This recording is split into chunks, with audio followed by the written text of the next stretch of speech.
سورۃ یوسف میں آتا ہے قال رب السجن احب الی مما یدعوننی الی، اس نے کہا اللہ قید خانہ زیادہ اچھا ہے میرے لیے اس چیز سے بڑھ کر جس کی طرف یہ مجھے بلا رہی ہیں. وَإِلَّا تَصْرِفْ عَنِّي كَيْدَهُنَّ، اور اگر تو نے مجھ سے ان عورتوں کی چالیں نہ پھیری، اصب الیہن، میں انسان ہوں، میں ان کی طرف مائل ہو جاؤں گا، تو مجھے بچا لے. وَأَكُن مِّنَ الْجَاهِلِينَ، اور میں جاہلوں میں شمار ہوں گا. فَاسْتَجَابَ لَهُ رَبُّهُ، اللہ نے اس کی دعا سن لی. فَصَرَفَ عَنْهُ كَيْدَهُنَّ، ان عورتوں کی سب چالیں اس سے پھیر دی، ہٹا دی. إِنَّهُ هُوَ السَّمِيعُ الْعَلِيمُ، بے شک وہ سننے والا ہے، جاننے والا ہے. اس میں لفظ استجاب، جاب اس کا روٹ ہے جیم واو بے، جوب، جوبن سے. استجاب کا مطلب ہوتا ہے دعا کی قبولیت، حاجت کا پورا کر دینا. آپ نے یہ پڑھا ہوگا کہ فلاں شخص مستجاب الدعوات ہے یا تھا. اس کا کیا معنی ہوتا ہے؟ مستجاب، مستجیب، مستجاب، جس کی دعا قبول کی جائے، مفعول ہے. مستجاب الدعوات یہ لفظ آپ بہت پڑھیں گے مختلف اسلامی کتابوں میں، اس لیے میں تھوڑا سا اس موضوع پہ بات کرنا چاہتی ہوں. اور یہ ایک ایسا ایشو ہے جس کے بارے میں ہمیں تھوڑا سا کانفیڈنس کی ضرورت ہے. دعاؤں کی قبولیت. یوسف علیہ السلام نے اپنے رب سے دعا مانگی، رب نے یہ دعا قبول کر لی. پہلی بات تو یہ ہے کہ صرف ایک ہی ہستی دعا قبول کر سکتی ہے، اور وہ اللہ رب العزت کی ہستی ہے. یہ کسی اور کی شان نہیں کہ وہ دعا قبول کرے. اگر ہم یہ سمجھیں کہ کوئی اور بھی دعائیں قبول کرتا ہے تو یہ کیا ہو جائے گا؟ اتنا تو آپ سمجھ گئے ہیں نا بات کو، کہ صرف ایک ہی ہستی دعا قبول کر سکتی، اس کے علاوہ ہمیں کوئی نظر نہیں آتی کہیں آس پاس کے جو دعا قبول کر سکتی. اگر کسی کو کوئی ایسی معلومات ہو تو وہ مجھ کو بتا دے. بہرحال میرے ناقص علم کے مطابق تو ایک ہی ہستی. میرا سوال یہ ہے کہ اگر قبول کرنے والی ہستی ایک ہے تو پھر مانگنا کتنی ہستیوں سے چاہیے؟ ایک سے ہی مانگنا چاہیے نا. اسی لیے ہم کہتے ہیں ایاک نعبد و ایاک نستعین، اور پھر اس کے سوا کسی کو پکارنا بھی نہیں چاہیے، کسی اور کو غائبانہ طور پر مدد کے لیے پکارنا بھی نہیں چاہیے. یہ سب عمل کیا ہو جاتا ہے؟ شرک ہو جاتا ہے، کیونکہ دعا عبادت ہے. الدعاء العبادہ، ایک اور جگہ پر آتا ہے مخ العبادہ، عبادت کی کریم، نچوڑ، مغز، خلاصہ، اصل. یعنی عبادات کا سب سے بہتر حصہ دعا ہے. جب آپ دعا مانگ رہے ہوتے ہیں تو آپ عبادت کی حالت میں ہوتے ہیں. ٹھیک؟ عبادت کس کی ہونی چاہیے؟ اگر آپ دعا مانگتے ہوئے عبادت کی حالت میں ہیں تو عبادت کے لائق کون ہے؟ صرف اللہ. اسی لیے تو ہم کہتے ہیں اور ہم پڑھتے ہیں، اور ہر پیغمبر کی تعلیم ہم نے پڑھی، حتیٰ کہ یوسف علیہ السلام جو قید خانے میں اسلام کی تبلیغ کر رہے ہیں اس کا خلاصہ بھی کیا ہے؟ اللہ تعبدوا الا ایاہ. کیا خلاصہ ہے تمام انبیاء کی دعوت کا؟ بولیے، اللہ تعبدوا الا ایاہ. یہ خلاصہ ہے کہ عبادت صرف اس کی ہونی چاہیے. سب قوموں کا قصور کیا تھا کہ وہ اللہ کے ساتھ دوسروں کو بھی شریک کر لیتے تھے، جس کی وجہ سے ان پہ وبال آتا. تو ہمیں بھی کیا سکھایا گیا ہے کہ عبادت صرف اللہ کی کرو، تو دعا بھی پھر صرف اس سے مانگو. لہو دعوت الحق، اسی کو پکارنا برحق ہے. اور وہ لوگ جو اس کے سوا دوسروں کو پکارتے ہیں وہ اس کی پکار کو سنتے نہیں. سورۃ یونس کی آیت نمبر 106 ہے، وَلَا تَدْعُ مِن دُونِ اللَّهِ مَا لَا يَنفَعُكَ وَلَا يَضُرُّكَ، اور اللہ کو چھوڑ کر کسی ایسی ہستی کو نہ پکار جو تجھے نہ فائدہ دے سکتی ہے نہ نقصان دے سکتی ہے. فَإِن فَعَلْتَ، پھر اگر تم نے ایسا کیا، فَإِنَّكَ إِذًا مِّنَ الظَّالِمِينَ، تو تم ظالموں میں شمار ہوگے. اور مزید وضاحت کر دی، وَإِن يَمْسَسْكَ اللَّهُ بِضُرٍّ فَلَا كَاشِفَ لَهُ إِلَّا هُوَ، اگر اللہ تجھے کسی مصیبت میں ڈالے تو خود اس کے سوا کوئی نہیں جو اس مصیبت کو ٹال سکے. لا الہ الا ہو. اور پھر اس آیت میں کیا ہے، وَإِن يُرِدْكَ بِخَيْرٍ فَلَا رَادَّ لِفَضْلِهِ، اگر وہ تیرے حق میں کسی بھلائی کا ارادہ کرے تو اس کے فضل کو کوئی پھیرنے والا نہیں. یصیب بہ من یشاء من عبادہ، وہ اپنے بندوں میں سے جس کو چاہتا ہے اپنے فضل سے نوازتا ہے. وہو الغفور الرحیم، اور وہ غفور الرحیم ہے. ایک اور جگہ پر کیا فرمایا؟ ان الذین تدعون من دون اللہ عباد امثالکم، جن ہستیوں کو تم اللہ کو چھوڑ کے پکارتے ہو وہ بندے ہیں تم ہی جیسے، مخلوق ہیں. فادعوہم، انہیں پکار دیکھو. فاستجیبوا لکم ان کنتم صادقین، چاہیے کہ وہ جواب دیا کریں تم کو اگر تم سچے ہو. اگر وہ جواب نہیں دیتے تو ان سے مانگنا بھی بے فائدہ ہے. یہ ہم سب کے ذہن میں اچھی طرح بات واضح ہو جانی چاہیے کہ اس کے سوا کسی پہ بھروسہ نہیں، اس کے سوا کسی سے مانگنا نہیں، اس کے سوا کسی سے قبولیت کا انتظار نہیں کرنا، کیونکہ دعا عبادت ہے اور عبادت میں کسی اور کو شریک کرنا گمراہی ہے. اسی لیے فرمایا ومن اضل، اس سے بڑا گمراہ کون ہو سکتا ہے، ممن یدعو من دون اللہ، جو اللہ کے سوا کسی اور کو پکارتا ہے، من لا یستجیب لہ الی یوم القیامہ، جو اسے قیامت کے دن تک جواب ہی نہیں دیتا. یعنی اگر کوئی اللہ کے سوا کسی دوسرے کو پکارتا بھی ہے تو وہ قیامت تک اس کو جواب نہیں دے سکتا. ہم عن دعائہم غافلون، اور وہ اس کی دعا سے بالکل غافل ہیں. وَإِذَا حُشِرَ النَّاسُ، اور جب لوگ اکٹھے کیے جائیں گے، كَانُوا لَهُمْ أَعْدَاءَ، تو یہی لوگ ان کے دشمن بن جائیں گے. وَكَانُوا بِعِبَادَتِهِمْ كَافِرِينَ، اور وہ ان کی عبادت کے انکار کرنے والے ہوں گے. اس بات کے واضح ہو جانے کے بعد ہم دیکھتے ہیں کہ دعائیں کس کی قبول ہوتی ہیں. اللہ تعالیٰ فرماتے ہیں کہ جو بھی مجھے پکارتا ہے میں اس کی دعا سنتا ہوں. وَإِذَا سَأَلَكَ عِبَادِي أَنِّي فَإِنِّي قَرِيبٌ أُجِيبُ دَعْوَةَ الدَّاعِ إِذَا دَعَانِ، اور جب میرے بندے آپ سے میرے بارے میں سوال کریں تو ان کو بتا دو کہ میں بالکل قریب ہوں، میں پکارنے والے کی پکار کو سنتا ہوں، جواب دیتا ہوں. اجیب دعوت الداعی اذا دعانی، جب بھی وہ مجھے پکارتا ہے. فلیستجیبوا لی، بس چاہیے کہ وہ میری بات مانا کرے، وہ بھی مجھے جواب دیا کرے. یعنی جب اللہ تعالیٰ کسی بندے کو کوئی کام کہے تو وہ بھی کیا کرے. تو اس سے کیا پتا چلتا ہے کہ اللہ تو ہر آن سنتا ہے.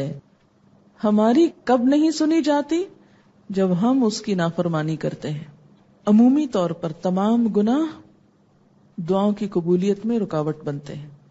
فَلْيَسْتَجِيبُوا لِي وَلْيُؤْمِنُوا بِي، چاہیے کہ وہ مجھ پر ایمان لائیں، مجھ پر اعتماد کریں، بھروسہ کریں، میری بات مانیں.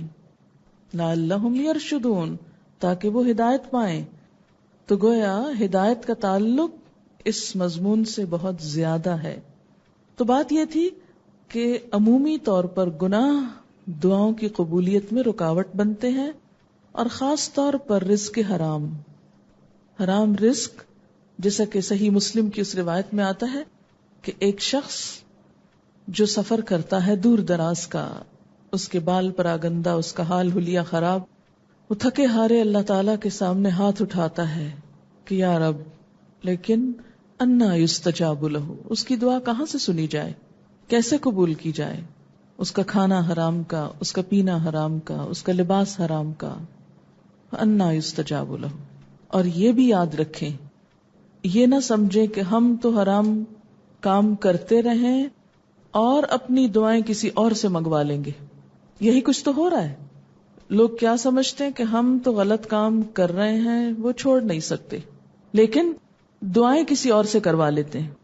تو یاد رکھیں کہ جو شخص اپنے لیے خود دعا نہ کرے تو کسی اور کی دعا بھی اس کو فائدہ نہیں دیتی.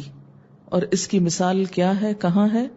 حضرت ابراہیم علیہ السلام کا قوم لوط کے بارے میں جھگڑنا، دعا کرنا، کیا ہوا؟ دعا قبول نہ ہوئی. حضرت ابراہیم علیہ السلام ہی کا اپنے والد کے لیے دعا کرنا، آزر کے لیے. انہوں نے کہا تھا لَأَسْتَغْفِرَنَّ لَكَ رَبِّي، اور انہوں نے یہ بھی کہا تھا وَاغْفِرْ لِأَبِي، یا اللہ میرے باپ کو معاف کر دے. لیکن وہ دعا سنی نہیں گئی. اسی طرح حضرت نوح علیہ السلام کا اپنے بیٹے کے حق میں سوال کرنا اللہ تعالیٰ سے کہ اے اللہ وہ میرا بیٹا تھا، لیکن اللہ تعالیٰ نے بیٹے کی بات کرنے سے ہی روک دیا. انہ لیس من اہلک انہ عمل غیر صالح، وہ تیرے گھر والوں میں سے نہیں، وہ تو ایک بگڑا ہوا کام ہے، اس کے تو عمل ہی خراب تھے. تو اگر ہم چاہتے ہیں کہ دوسروں کی ہوئی دعائیں ہمارے حق میں قبول ہوں تو ہمیں خود بھی اپنے لیے دعا کرنی ہوگی، اور اگر ہم چاہیں کہ ہماری دعائیں قبول ہوں، ہم مستجاب الدعوات ہوں، ہماری بھی سنی جائے، تو ہمیں اس کے لیے لقمہ حلال کا اہتمام کرنا ہوگا، اس کے لیے کوشش کرنی ہوگی. اور یہ کوئی نقصان کا سودا نہیں کہ انسان حرام کو چھوڑ دے، کس لیے؟ دعاؤں کی قبولیت کی خاطر. تو ہم دیکھتے ہیں کہ تمام پیغمبروں نے اپنے رب کو پکارا اور رب نے ان کی دعائیں قبول کی. اس کے لیے میں حضرت آدم علیہ السلام سے ابتدا کروں گی کہ جب ان سے قصور ہو گیا فوراً وہ پکار اٹھے، قالا ربنا ظلمنا انفسنا وان لم تغفر لنا وترحمنا لنکونن من الخاسرین.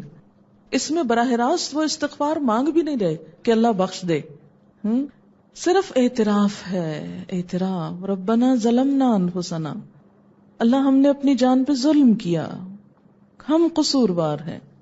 تو اگر آپ چاہتے ہیں کہ دعا سنی جائے، آپ اللہ کی رحمت کے مستحق ہوں، تو اس کے لیے کیا کرنا ہوگا؟ اعتراف گناہ، ربنا ظلمنا انفسنا، اور پھر وَإِن لَّمْ تَغْفِرْ لَنَا وَتَرْحَمْنَا لَنَكُونَنَّ مِنَ الْخَاسِرِينَ، کہ اللہ تعالیٰ واقعی پھر معاف کر دے. اگر تو نے بخشا نہیں ہم کو، تو نے رحم نہ کیا ہم پر، اس کا مطلب کیا ہے کہ تیری رحمت نہ آئی ہماری طرف، تو ہم نقصان پا جائیں گے. ایک اور بات یہاں سے یہ پتہ چلتی ہے کہ معافی نہ ہونے کی شکل میں نہ صرف یہ کہ دنیا کی مشکل آسان نہیں ہوتی، بلکہ آخرت کے لیے بھی تو ہم اپنی مصیبت اپنے لیے کھڑی کیے ہوئے ہیں.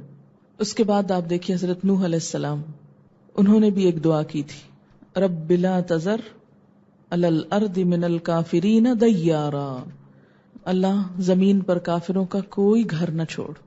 اور دعا اسی شکل میں قبول ہوئی جیسے انہوں نے مانگی تھی، کہ واقعی ایک گھر نہ بچا، ایک ظالم انسان نہ بچا، پورے کے پورے مٹا دیے گئے اپنے سارے مال و متاع کے ساتھ.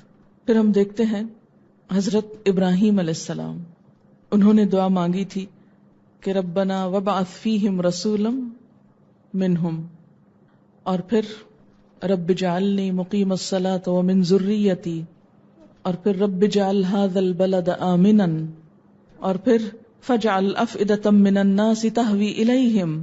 یہ ساری دعائیں ان کی قبول کر لی گئی. وارزقہم من الثمرات، ان کا مطلب سمجھ میں آ گیا؟ اس میں سے وارزقہم من الثمرات کا مطلب تو کیا ہے کہ اللہ انہیں پھلوں کا رزق دے.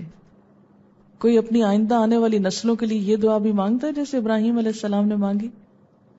اور ہم زیادہ سے زیادہ مانگتے ہیں تو اپنے بچوں کے لیے، کبھی ان کے آگے بچوں اور نسلوں کے لیے تو ہم نے فکر نہیں کی کہ وہ کیا کریں گے. ہمیں کبھی کیوں نہیں شوق ہے کہ یا اللہ وہ سب مسلمان ہی رہیں.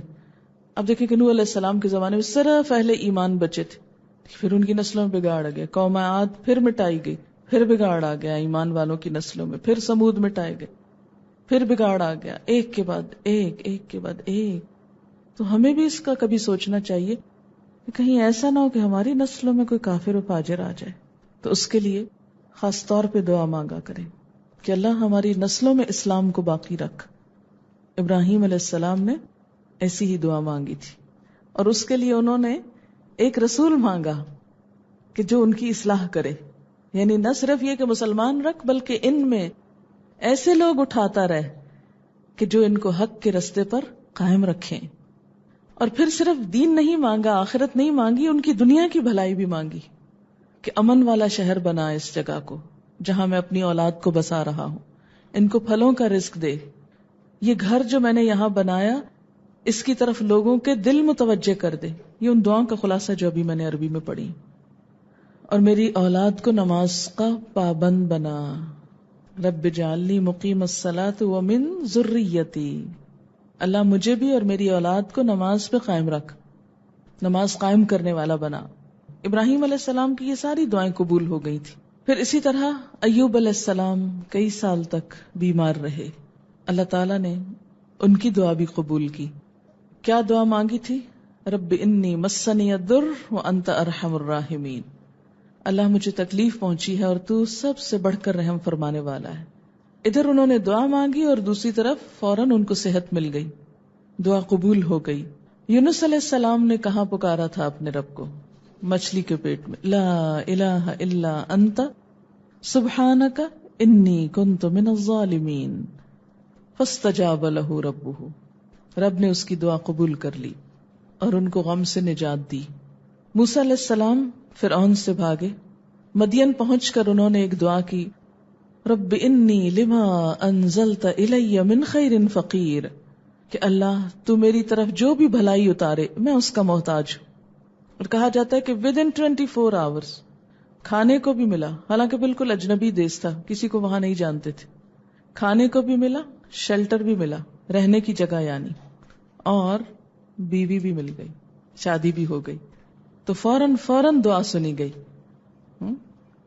پھر اسی طرح زکریا علیہ السلام نے دعا کی، ہنالک دعا زکریا ربہ، حضرت مریم کے پاس جب جاتے تھے ان کے حال حوال پوچھنے کے لیے، تو وہاں پر دیکھا کہ حضرت مریم کے پاس طرح طرح کے رزق کے سامان ہیں، تو پوچھا کہ یہ سب کچھ کہاں سے آیا؟ قالت هو من عند اللہ، بولی یہ اللہ کی طرف سے۔ ان کو خیال آیا کہ اللہ اگر اس ایک عورت کو دے سکتا ہے جو یہاں تنہا بیٹھی ہے تو مجھے کیوں نہیں دے سکتا؟ بالکل بوڑھے تھے، بیوی بھی بوڑھی تھی، بانجھ بھی تھی۔ رب ہب لی من لدنک ذریۃ طیبہ، اللہ پاکیزہ اولاد دے، نیک اولاد دے۔ اللہ نے کیسی سنی؟ یحییٰ علیہ السلام جیسا بیٹا نصیب ہوا جو بہت ہی والدین کا فرما بردار، خاص طور پر قرآن میں اس کا ذکر آتا ہے، برم بوالدیہ۔ یہ کس چیز کا نتیجہ تھا؟ ان کی دعا کا۔ ہم کہاں اپنی اولاد کے لیے دعا مانگتے کہ یا اللہ ان کو نیک بنا، اور یہ دعا پیدا ہونے کے بعد نہیں، پیدائش سے پہلے شروع کرنی چاہیے۔ رب ہب لی من الصالحین۔ حضرت مریم کی والدہ نے ایک دعا کی تھی، رب انی نذرت لک ما فی بطنی فتقبل منی، اور بالکل ایک انہونا کام ہوا کہ پوری تاریخ میں ایسی مثال نہیں ملتی کہ کوئی عورت اس طرح ہیکل میں جا کے عبادت کرے اور چن لی جائے، کہ جس ایک عورت کے بارے میں اللہ تعالیٰ فرمائے یا مریم ان اللہ اصطفاکی وطہرکی واصطفاکی علی نساء العالمین، اے مریم اللہ نے تجھ کو چن لیا، تجھ کو پاک کیا اور تمام جہان کی عورتوں پہ فضیلت دی۔ یہ کس کی دعا کی قبولیت تھی؟ ماں کی دعا کی۔ فتقبل منی، اللہ نے قبول کر لیا، آؤٹ آف دا وے جا کے۔ کوئی روٹین نہیں تھی وہاں کہ پہلے کوئی لڑکیاں بھی اس طرح چنی جاتی ہوں یا قبول کی جاتی ہوں۔ نبی صلی اللہ علیہ وسلم نے دعا مانگی تھی، رب زدنی علما، اور اللہ تعالیٰ نے کس طرح اس دعا کو قبول کیا۔ آپ کے لیے تو حضرت ابراہیم نے بھی دعا مانگی تھی کہ ربنا وابعث فیہم رسولا، اور آگے فرمایا تھا کہ وَيُعَلِّمُهُمُ الْكِتَابَ وَالْحِکْمَةَ، ایسا رسول بھیج جو انہیں کتاب اور حکمت کی تعلیم دے۔ اسی طرح عام مومنوں کی دعائیں بھی قبول ہوتی ہیں، تو پیغمبروں کی بات تھی نا، تو اس میں سیکھنے کی بات یہ ہے کہ سب پیغمبروں نے ہمیشہ اپنے رب کو پکارا، کسی دوسرے کو نہیں، اور پیغمبر ہمارے لیے ایک نمونہ ہوتے ہیں کہ ہم ان کو فالو کریں۔ تو ہمیں بھی ہمیشہ اپنے رب ہی کو پکارنا چاہیے، اور پکارنے کے لیے قبولیت کی امید رکھنی چاہیے، کبھی مایوس نہیں ہونا چاہیے۔ وَلَمْ أَكُمْ بِدُعَائِكَ رَبِّ شَقِيًّا، تجھ سے مانگ کر اے میرے رب میں کبھی نامراد رہا ہی نہیں، ہمیشہ پوری ہو گئی۔ جتنا اعتماد ہوگا مانگنے میں اتنی ہی قبولیت بڑھ جائے گی۔ تو پیغمبر ہمارے لیے بہترین نمونہ ہے۔ اس کے بعد یہ کہ یہ نہیں سوچنا چاہیے کہ وہ تو پیغمبر تھے، بہت نیک تھے، ان کی تو سنی گئی، ہماری تو نہیں سنی جائے گی۔ نہیں، آپ کو معلوم ہے کہ جب مسلمانوں نے ایک موقع پر دعا کی تھی، شاید جنگ بدر کا موقع تھا، استستغیثون ربکم فاستجاب لکم، جب تم اپنے رب سے فریاد کر رہے تھے تو رب نے تمہاری دعا قبول کر لی اور فرشتوں کے ذریعے تمہاری مدد کی۔ اور اللہ اپنے بندوں کی سنتا ہے، قبول کرتا ہے. اور اللہ تعالیٰ خاص طور پر وہ جیسے حدیث میں آتا ہے کہ اللہ اس بندے سے ناراض ہوتا ہے جو اس سے دعا نہیں کرتا. من لم یسأل اللہ یغضب علیہ، جو اللہ سے سوال نہیں کرتا اللہ اس سے ناراض ہوتا ہے. تو ہمیں اسی کو پکارنا چاہیے اور پکارتے رہنا چاہیے.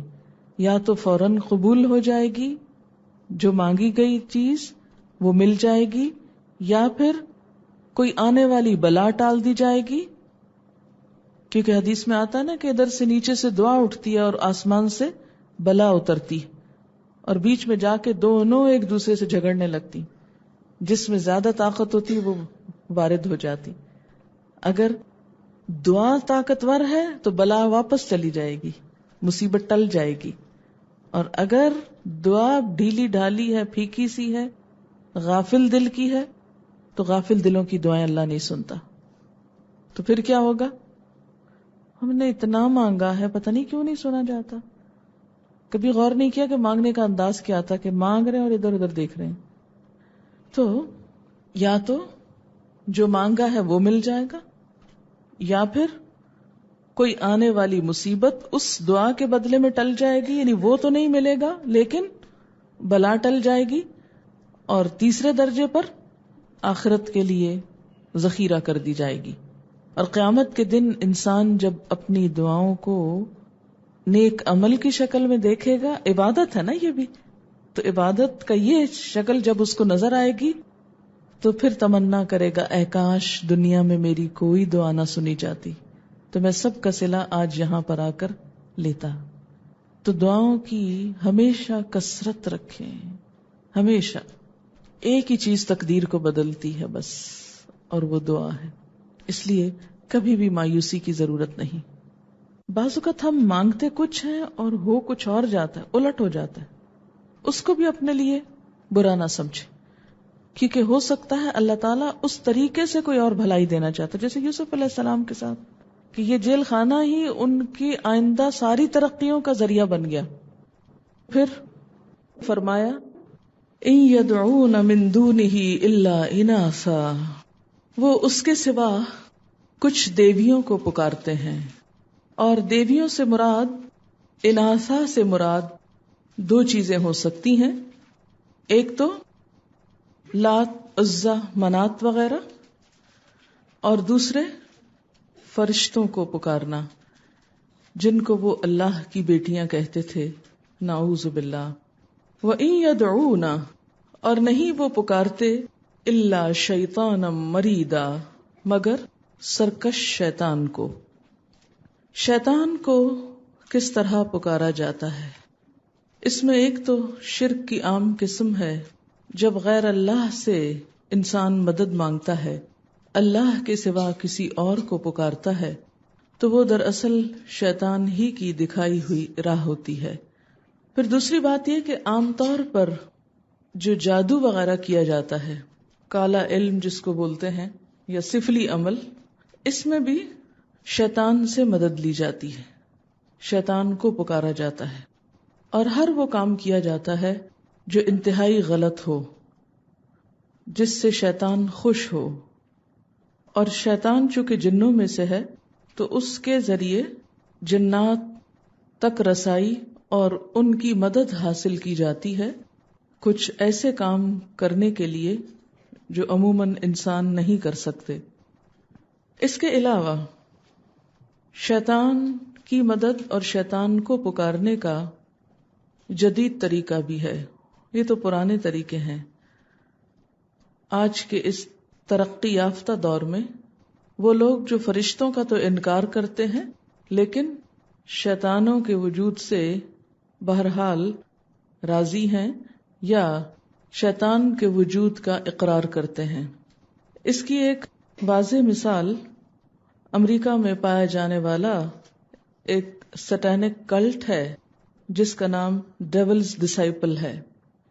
اس کے ایک رپورٹ کے مطابق 72,000 ممبرز ہیں، جس میں کچھ لوگ ہائیلی کوالیفائڈ اور ایجوکیٹڈ بھی ہیں، یہ باقاعدہ شیطان کو پوجتے ہیں، شیطان کو اپنا خدا مانتے ہیں، اس کی عبادت کرتے ہیں. بعض اوقات بچوں کو اغوا کر کے شیطان کے نام پر ذبح کرتے ہیں. سم ٹائمز ورجنز کو بھی. کہا جاتا ہے کہ اس تنظیم میں بڑے بڑے انٹلیکچوئلز ہیں اور کچھ امریکی حکومت کے نمائندے بھی شامل ہیں، حکومت کے لوگ بھی شامل ہیں اس میں. یہ معلومات مجھے پچھلے سال امریکہ سے آنے والی ایک اپنی اسٹوڈنٹ کے ذریعے ملی. میں براہ راست خود نہیں جانتی ان سب چیزوں کو، لیکن جس شخص نے بتایا وہ اس کے بارے میں کافی معلومات رکھتا تھا. سٹینک ورسز کے نام سے مشہور کتاب شیطانی آیات سلمان رشدی کی، اس کے بارے میں آپ سب ایٹ لیسٹ نام سن چکے ہیں. شیطان انسان کا قدیم اور کھلا دشمن ہے اور مختلف طریقوں سے انسان کو ورغلانے کی کوشش میں لگا رہتا ہے. پہلے پارے میں آپ اس کے بارے میں پڑھ چکے ہیں کہ جب فرشتوں نے انسان کو سجدہ کیا تو شیطان نے انکار کر دیا اور حسد کا شکار ہو گیا اور کہنے لگا انا خیر منہ، میں اس سے زیادہ بہتر ہوں، یعنی انسان سے، اور مجھے اس کو سجدہ کرنے کی ضرورت نہیں ہے. بہرحال معاملہ بہتر ہونے کا یا نہ ہونے کا نہیں تھا، اصل بات اللہ کا حکم تھی جس کا شیطان نے انکار کیا. کہا جاتا ہے کہ پہلے یہ بھی بہت عبادت گزار تھا اور اپنے اس تکبر کی وجہ سے، غرور کی وجہ سے دھتکارا گیا اور ضد پر آ گیا اور اللہ تعالی سے معافی مانگنے کی طرف توجہ نہ دی، اپنی غلطی کو مانا ہی نہیں. یہ بھی ایک شیطانی عادت ہوتی ہے کہ انسان غلطی بھی کرے اور اس کے بعد اس کا اعتراف نہ کرے اور اپنی غلطی پر تاویلیں پیش کرنا شروع کر دے. اس کی ان حرکات کی وجہ سے اللہ تعالیٰ نے فرمایا کہ لعنہ اللہ، اللہ نے اس پر لعنت کی ہے. مفہوم کیا ہے اس کا؟ کہ اللہ نے اس کو اپنی رحمت سے دور کر دیا. کیسے؟ کہ اس کے لیے آئندہ ہدایت پر آنے کا راستہ بند کر دیا. کسی انسان پر اللہ کی رحمت ہونا کیا ہے کہ اسے اپنی طرف آنے کی توفیق دے دے. جیسے حدیث میں آتا ہے من یرد اللہ بہ خیرا یفقہہ فی الدین، اللہ جس سے بھلائی کا ارادہ کرتا ہے، جس پہ اپنی رحمت کرتا ہے، اسے دین کی سمجھ دے دیتا ہے. اور جو شخص گمراہ ہو جائے اور گمراہی میں دور تک چلا جائے اور اپنی غلطی کا اعتراف نہ کرے، پلٹنا نہ چاہے، ایسا شخص اللہ کی رحمت سے دور اور اس کی لعنت سے قریب ہو جاتا ہے. تو یہاں شیطان پر لعنت کی بات ہوئی. وقالا، اور اس نے کہا تھا، کس نے؟ شیطان نے. کیا کہا تھا؟ لأتخذن، البتہ میں ضرور لے کر رہوں گا. کیا لے کر رہوں گا؟ من عبادک، تیرے بندوں میں سے. کیا؟ نصیباً، ایک حصہ، مفروضہ، طے شدہ. میں بندوں میں سے ایک مقرر حصہ لے کر رہوں گا. اس سے کیا مراد ہے؟ مفروض تو فرض سے ہے، مقرر طے شدہ. مراد اس سے کیا ہے؟ کہ تیرے بندوں کے مال میں سے، یعنی من عبادک، تیرے بندوں سے، یعنی ان کے مال میں سے، ان کی اولاد میں سے، ان کے اوقات میں سے ایک مقرر حصہ لے لوں گا کہ وہ میرے نام پر وقف کر دیں گے، میرے مقصد میں استعمال کریں گے. کس طرح؟ مثلاً جاہلیت کے دور میں ایک لوگوں کے مال میں سے طے شدہ حصہ ہوتا تھا بتوں کے نام پر نظر و نیاز دینے کا. اس کی تفصیل آپ آگے پڑھیں گے قرآن پاک کے اندر ہی، کہ کس طرح وہ اپنے کھیتوں کی پیداوار، اپنی آمدنی میں سے ایک مقرر پرسنٹیج بتوں کے نام پر وقف کرتے تھے. اسے خود نہیں استعمال کرتے تھے، کسی اور کو استعمال نہیں کرنے دیتے تھے، بلکہ وہ بتوں کے لیے ان کے استانوں پر نظر نیاز کے لیے پیش کرتے تھے. اب بت تو نہ کھاتے ہیں، نہ پیتے ہیں، نہ پہنتے ہیں، نہ وہ کسی گھر میں رہتے ہیں، ان کی اپنی تو کوئی ضروریات نہیں، لیکن وہ سب کچھ کس کے ہاں جاتا تھا؟ جو ان کے مجاور ہوتے تھے، جو ان بتوں کی رکھوالی کا کام کرتے تھے. آج کل بھی آپ دیکھیں کہ بہت سی قبروں پر جو نظر و نیاز ہوتی ہے، وہ قبر والے کو تو نہیں کچھ ملتا اس میں سے، اس لیے کہ وہ تو اب کھاتا بھی نہیں، پیتا بھی نہیں، کچھ پہنتا بھی نہیں، اس کی تو ساری ضروریات ختم ہو کر رہ گئیں. تو جو چادریں آج بھی قبروں پر چڑھائی جاتی ہیں، سوچا جائے کہ وہ کس کے کام آتی ہیں، ان کو کون لے جاتا ہے، ان سے کون فائدہ اٹھاتا ہے. ریلیجن کو آپ ایک طرف رکھ دیں ذرا تھوڑی دیر کے لیے، دینی اعتبار سے نہ سوچیں، ذرا عقل سے بھی سوچیں کہ آپ ایک کپڑا پہنا رہے ہیں کس کو؟ قبر کو. کیا قبر کو کپڑا پہننے کی کوئی ضرورت ہے؟ کتنے ہی بے شمار انسان کپڑوں سے محروم ہیں، لیکن ہم مٹی اور پتھر اور سنگ مرمر کو کپڑا پہنا رہے ہیں. یہ بات ہمارے معاشرے میں کتنی عام ہے کہ چادر چڑھانے جا رہے ہیں فلاں مزار پہ. اس کا مطلب کیا ہے چادر چڑھانا؟ میں تو آج تک یہ سمجھ نہیں سکی کہ اس کے پیچھے کانسیپٹ کیا ہے. مرنے والے کو اس سے کیا فائدہ، چڑھانے والے کو اس سے کیا فائدہ؟ وہ فائدہ کون اٹھا رہا ہے؟ وہی لوگ جو وہاں کے مجاور ہیں، ذمہ دار ہیں. ایک آتا ہے، چادر چڑھا جاتا ہے، جو خدمتگار ہیں وہ اٹھا کے لے جاتے ہیں اور پھر انہی دکانوں پہ جا بیچتے ہیں جہاں سے پھر لوگ خرید کر لے آتے ہیں. تو پورا ایک بزنس بنا ہوا ہے. اس پر ایک دفعہ میں نے ایک سروے کیا تھا، ایک مزار پر میں خود گئی تھی اور وہاں مختلف چیزیں جا کر میں نے خود جائزہ لی کہ یہ کیا کر رہے ہیں لوگ اور کیا ہو رہا ہے، اور اس کی عقل سے کیا توجیہ کی جائے کہ یہ سارا عمل کیا ہے. دین نہیں ابھی چھیڑیں، آپ صرف عقل سے سوچیں. اگر ایک قبر کو چادر پہنانے کی بجائے آپ ایک غریب کو پہنائیں کپڑا تو اس کا بھی فائدہ ہوگا اور آپ کو بھی ثواب ملے گا. اور اگر آپ اپنے والدین کی طرف سے یا کسی بزرگ کی طرف سے آپ صدقہ کرنا چاہتے ہیں تو اس کو بھی ثواب ملے گا.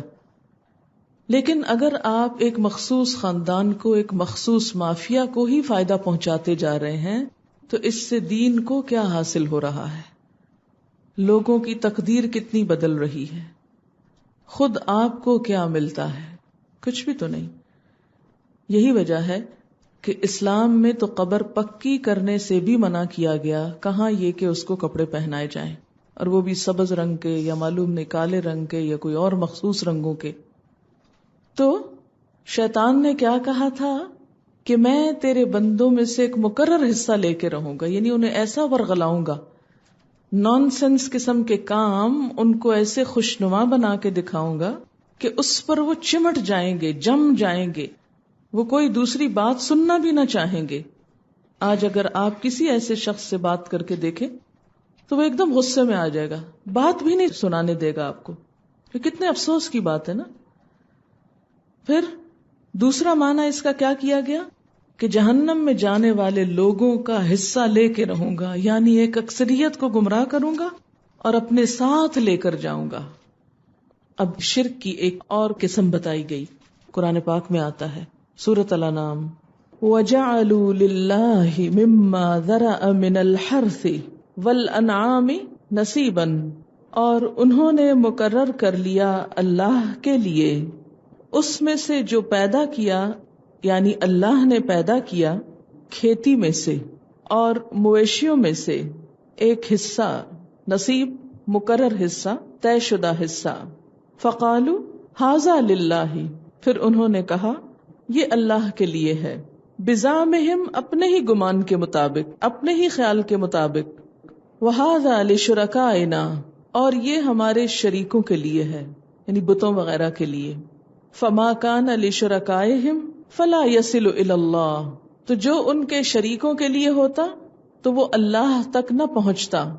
وما کان للہ فہو یصل الی شرکائہم، اور جو اللہ کے لیے ہوتا تو وہ مل جاتا، پہنچ جاتا ان کے شریکوں کو.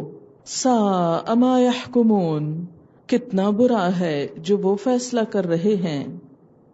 یہاں پر دور جاہلیت کی کچھ رسموں اور کچھ عادات پر تنقید کی جا رہی ہے۔ جیسا کہ آپ جانتے ہیں کہ اہل مکہ، اہل عرب اپنے آپ کو حضرت ابراہیم علیہ السلام کے دین پر بتاتے، وہ بیت اللہ کا طواف بھی کرتے، صدقہ خیرات بھی کرتے، اللہ کو بھی مانتے تھے۔ انہیں اس بات کا اچھی طرح علم تھا کہ دنیا میں جو کچھ ہے اس سب کا بنانے والا اللہ ہے، یہ کھیتیاں، یہ جانور سب اللہ کے پیدا کرتا ہے۔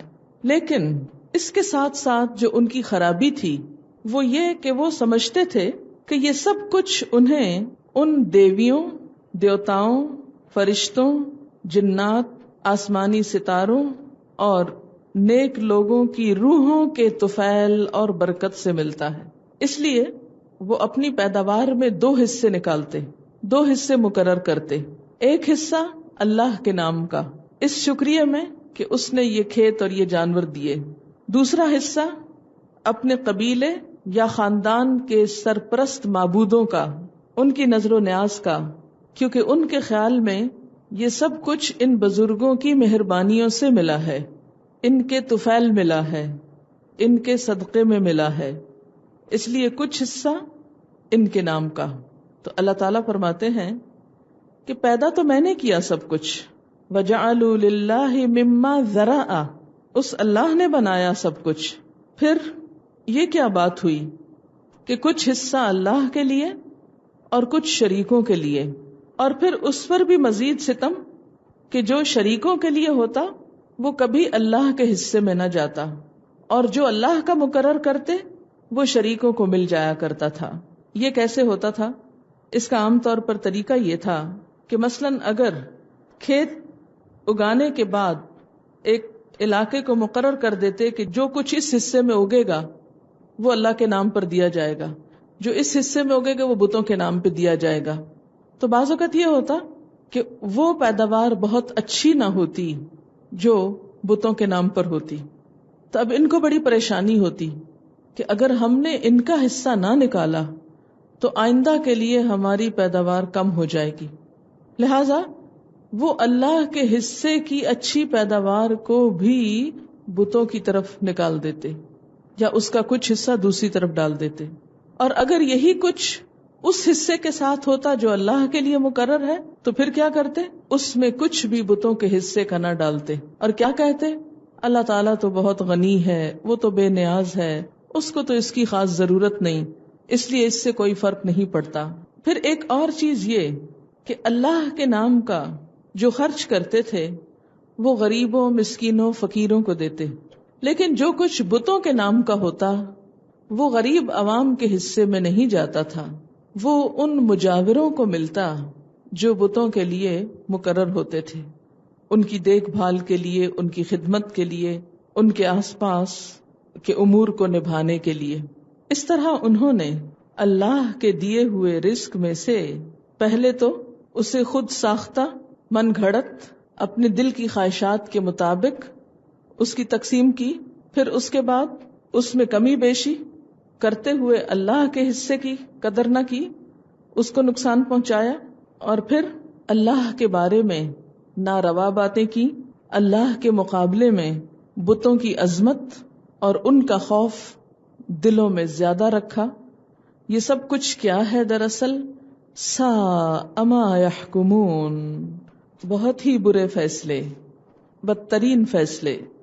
اور یہ کام کرتے ہوئے ان کو کبھی شرمندگی بھی نہ ہوئی، وہ اپنے اس غلط عمل کو بالکل بجا سمجھتے تھے، اسی لیے فرمایا وَكَذَلِكَ زَيَّنَ لِكَثِيرٍ مِّنَ الْمُشْرِكِينَ، اسی طرح اس کو خوبصورت بنا دیا بہت سے مشرکوں کے لیے قتل اولادہم، ان کی اولاد کو قتل کرنا، شرکاؤہم، ان کے شریکوں نے، یعنی ایک غلط عمل کو ان کے لیے بہت خوبصورت بنا دیا۔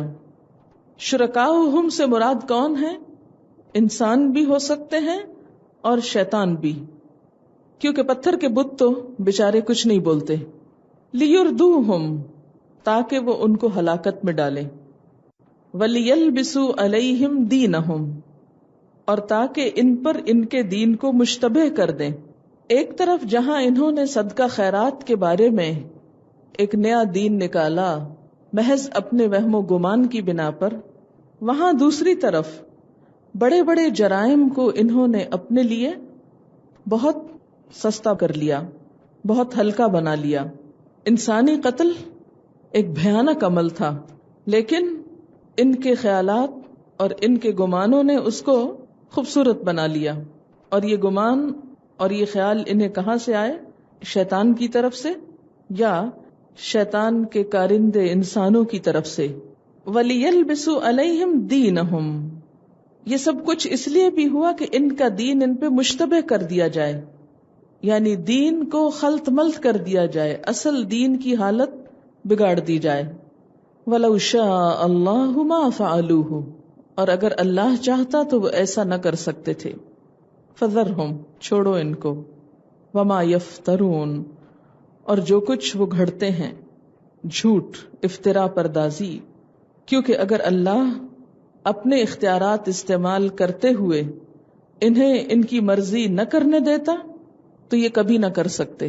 اللہ تعالیٰ اس بات کی پوری قوت رکھتا ہے کہ بزور ان کو روک دے، لیکن اس نے ایسا نہ کیا بلکہ انہیں آزادی دی. پھر ایک اور عقیدہ، وقالو، اور وہ کہتے، ہذہ انعام وحرث، کہ یہ مویشی اور کھیت حجر ممنوع ہے. حجر ایک ایسے علاقے کو کہتے ہیں، ایک ایسا مکان جس کا احاطہ چار دیواری پتھروں سے بنائی جائے. حجر پتھر کو کہتے ہیں نا، تو وہ گھر جس کی باؤنڈری وال پتھروں سے بنی ہو وہ کیا کہلاتا ہے؟ حجر. کیونکہ اس میں رکاوٹ ہو جاتی، کوئی اندر نہیں آ سکتا، نقب نہیں لگا سکتا، عموماً اس کو پھلانگنا بھی دشوار ہوتا ہے. قوم سمود کے لیے بھی لفظ اصحاب الحجر استعمال ہوا ہے، کیونکہ وہ بھی پتھروں کو تراش کر عمارتیں بناتے تھے. عقل کو بھی حجر کہا جاتا ہے کیونکہ وہ بھی انسان کو غلط کاموں سے روکتی ہے. یہاں کس معنی میں استعمال ہوا کہ یہ کچھ جانوروں کو روک دیتے کہ ان کو کوئی بھی استعمال نہیں کر سکتا، نہ ان کا دودھ پیا جا سکتا ہے، نہ ان پہ سواری ہو سکتی ہے، نہ ہی ان کو ذبح کیا جا سکتا ہے. یہ کیا ہیں؟ بتوں کے نام پہ آزاد ہیں. لا یطعمها، نہیں کھا سکتا ان کو، الا من نشاء، مگر جسے ہم چاہیں. یعنی اگر یہ ذبح کیے جائیں تو صرف وہی کھا سکتے ہیں جن کے بارے میں ہم چاہیں، ہم اجازت دیں کہ وہ کھا لیں. بزعمہم، ان کے اپنے خیال کے مطابق. یہ سارا دین کون سا دین ہے؟ بزعمہم کا، خود ساختہ خیالات پر مبنی. وانعام، اور کچھ مویشی حرمت ظہورها، ان کی پیٹھیں حرام کر دی گئیں، یعنی کوئی سواری نہیں کر سکتا. وانعام، کچھ مویشی جانور لا یذکرون اسم اللہ علیہا، جن پر یہ اللہ کا نام لیتے ہی نہیں، یعنی اللہ کا نام لیے بغیر ان کو ذبح کر دیتے. اور کیا کہتے کہ ہمیں ایسا کرنے کا حکم اللہ نے ہی دیا ہے، افتراء علیہ، اللہ پہ جھوٹ گھڑتے ہوئے اپنے اس غلط کام کو پھر اللہ کی طرف منسوب کرتے. سیجزیہم بما کانوا یفترون، ان قریب وہ جزا دے گا ان کو جو کچھ وہ جھوٹ گھڑتے رہے ہیں. یعنی ان سب باتوں کو اللہ تعالیٰ کیا قرار دیتے ہیں؟ افتراء. ایک اور رسم، وقالو، اور وہ کہتے، ما فی بطون ھذہ الانعام، جو ان جانوروں کے پیٹوں میں ہے، خالصۃ لذکورنا، وہ وقف ہے ہمارے مردوں کے نام، ومحرم علی ازواجنا، اور حرام ہے ہماری بیویوں پر. یعنی کسی بھی جانور کے پیٹ کا بچہ کون کھا سکتا ہے؟ صرف مرد کھا سکتے ہیں، اور بیویاں بالکل نہیں کھا سکتی. وَإِن يَكُن مَيْتَةً، اور اگر وہ مردار ہو، مردہ پیدا ہو جائے، فَهُمْ فِي شُرَكَاء، تو سب کھا سکتے ہیں، سب اس میں شریک ہو سکتے ہیں.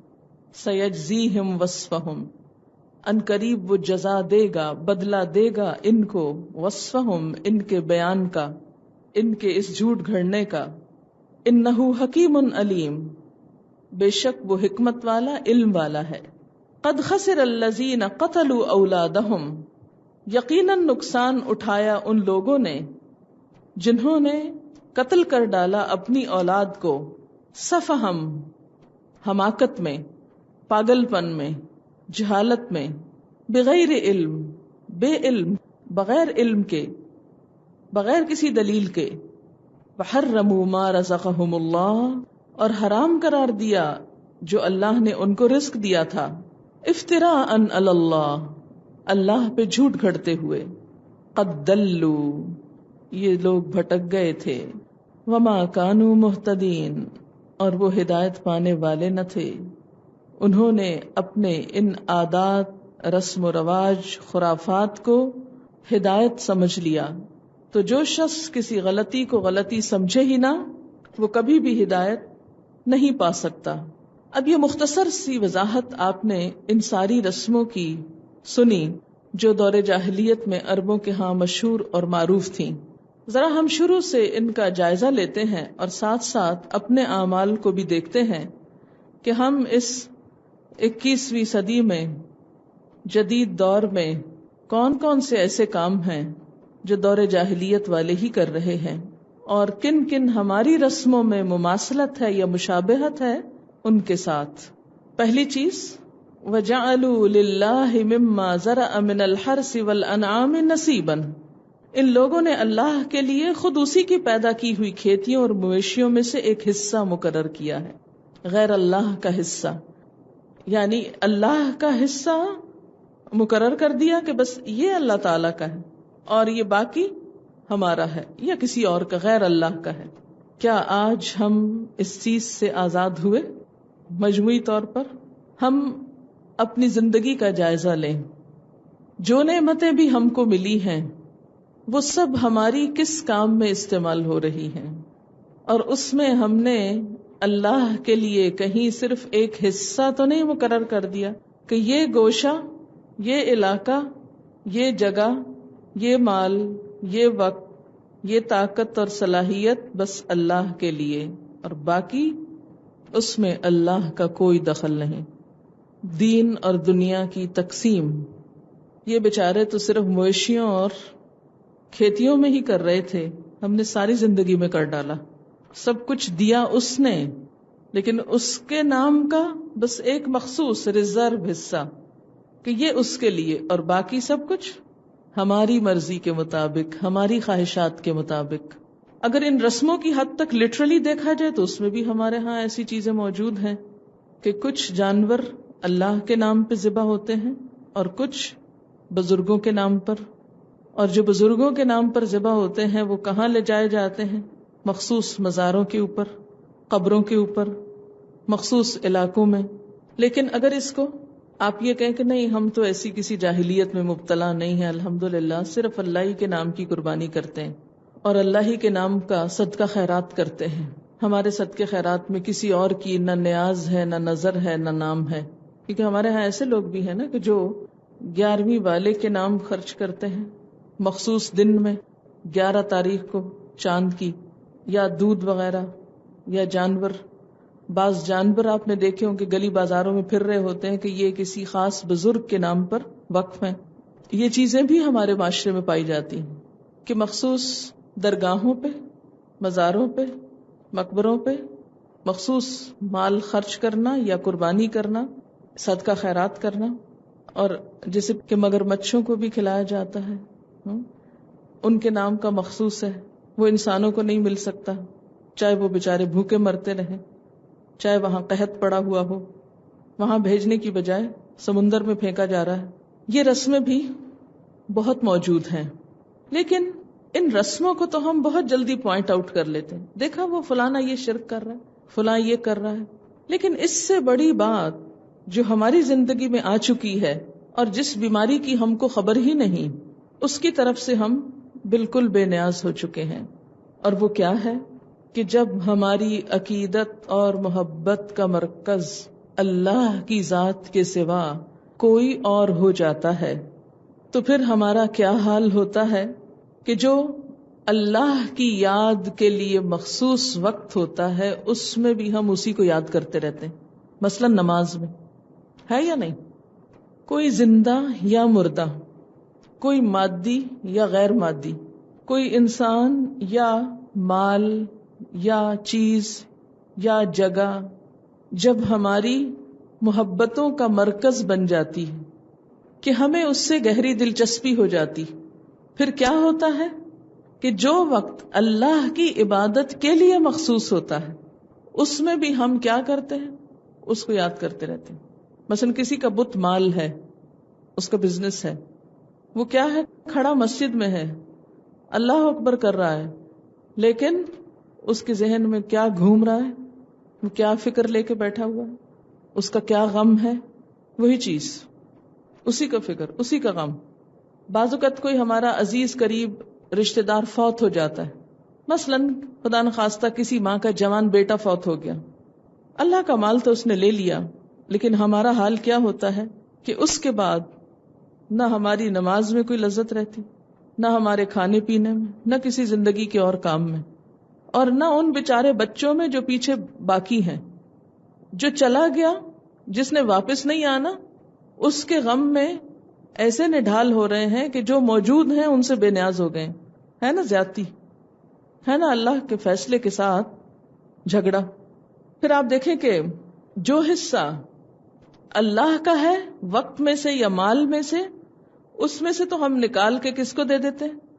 اپنے پیاروں کو. مثلا آپ نے کوئی صدقہ خیرات کرنے کے لیے مال رکھا ہوا تھا، یکایک آپ کو اپنے بچے کی کوئی ضرورت نظر آئی، تو آپ فوراً کیا کریں گے؟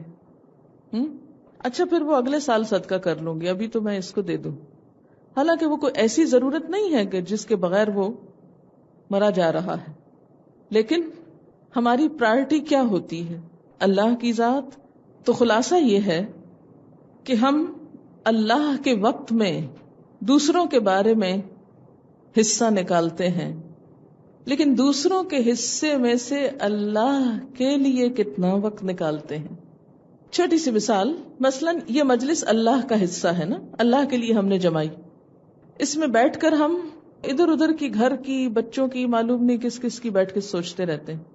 لیکن جب ہم اپنے بچوں کے درمیان ہوتے ہیں یا اپنے پیاروں کے درمیان ہوتے ہیں، وہاں ہم اللہ کا ذکر کتنا کرتے ہیں، اللہ کی بات کتنی کرتے ہیں. جو مجلس اللہ کے نام پر بھی ہوتی ہے، مثلا ہمارے ہاں عام طور پر رواج کیا ہے اللہ کے نام پر مجلسیں منعقد کرنے کا، مثلا کہیں قرآن خوانی ہوتی ہے یا کوئی ختم ہوتا ہے، اس کے اندر تو ہم دنیا داری کا خوب اہتمام کرتے ہیں نا. من پسند کپڑے پہنتے ہیں، من پسند کھانے کھاتے ہیں، خواہش نفس کا، دنیا کی پسند ناپسند کا خوب خیال رکھتے ہیں. لیکن جو مجلس ہم دنیا کے لیے منعقد کرتے ہیں، مثلا کسی شادی میں، کوئی مہندی کا فنکشن ہو یا کوئی اور، اس میں اللہ کا نام کتنا لیتے ہیں، اس میں اللہ کا ذکر کتنا کرتے ہیں. نماز میں تو بازار کی باتیں سوچتے رہتے ہیں، بازار جا کر اللہ کتنا یاد آتا ہے. دین کا کوئی کام کرتے ہوئے دنیا کی خوب فکر آتی ہے، دنیا کا کوئی کام کرتے ہوئے دین کی کتنی فکر لگتی. دین کا کام کرتے ہوئے دنیا کا نقصان ہو تو سخت غمگین ہوتے ہیں. دین کا کام کرتے ہوئے جب دنیا کا نقصان ہوتا ہے تو میں کس قدر غمگین ہو جاتی ہوں، کس قدر فکر مند ہوتی ہوں. لیکن دنیا کا کام کرتے ہوئے جب دین کا نقصان ہوتا ہے تو میرے فکر کا کیا حال ہوتا ہے. مثلا کوئی نماز جا رہی ہو، شاپنگ کرتے ہوئے کتنا غم لگتا ہے.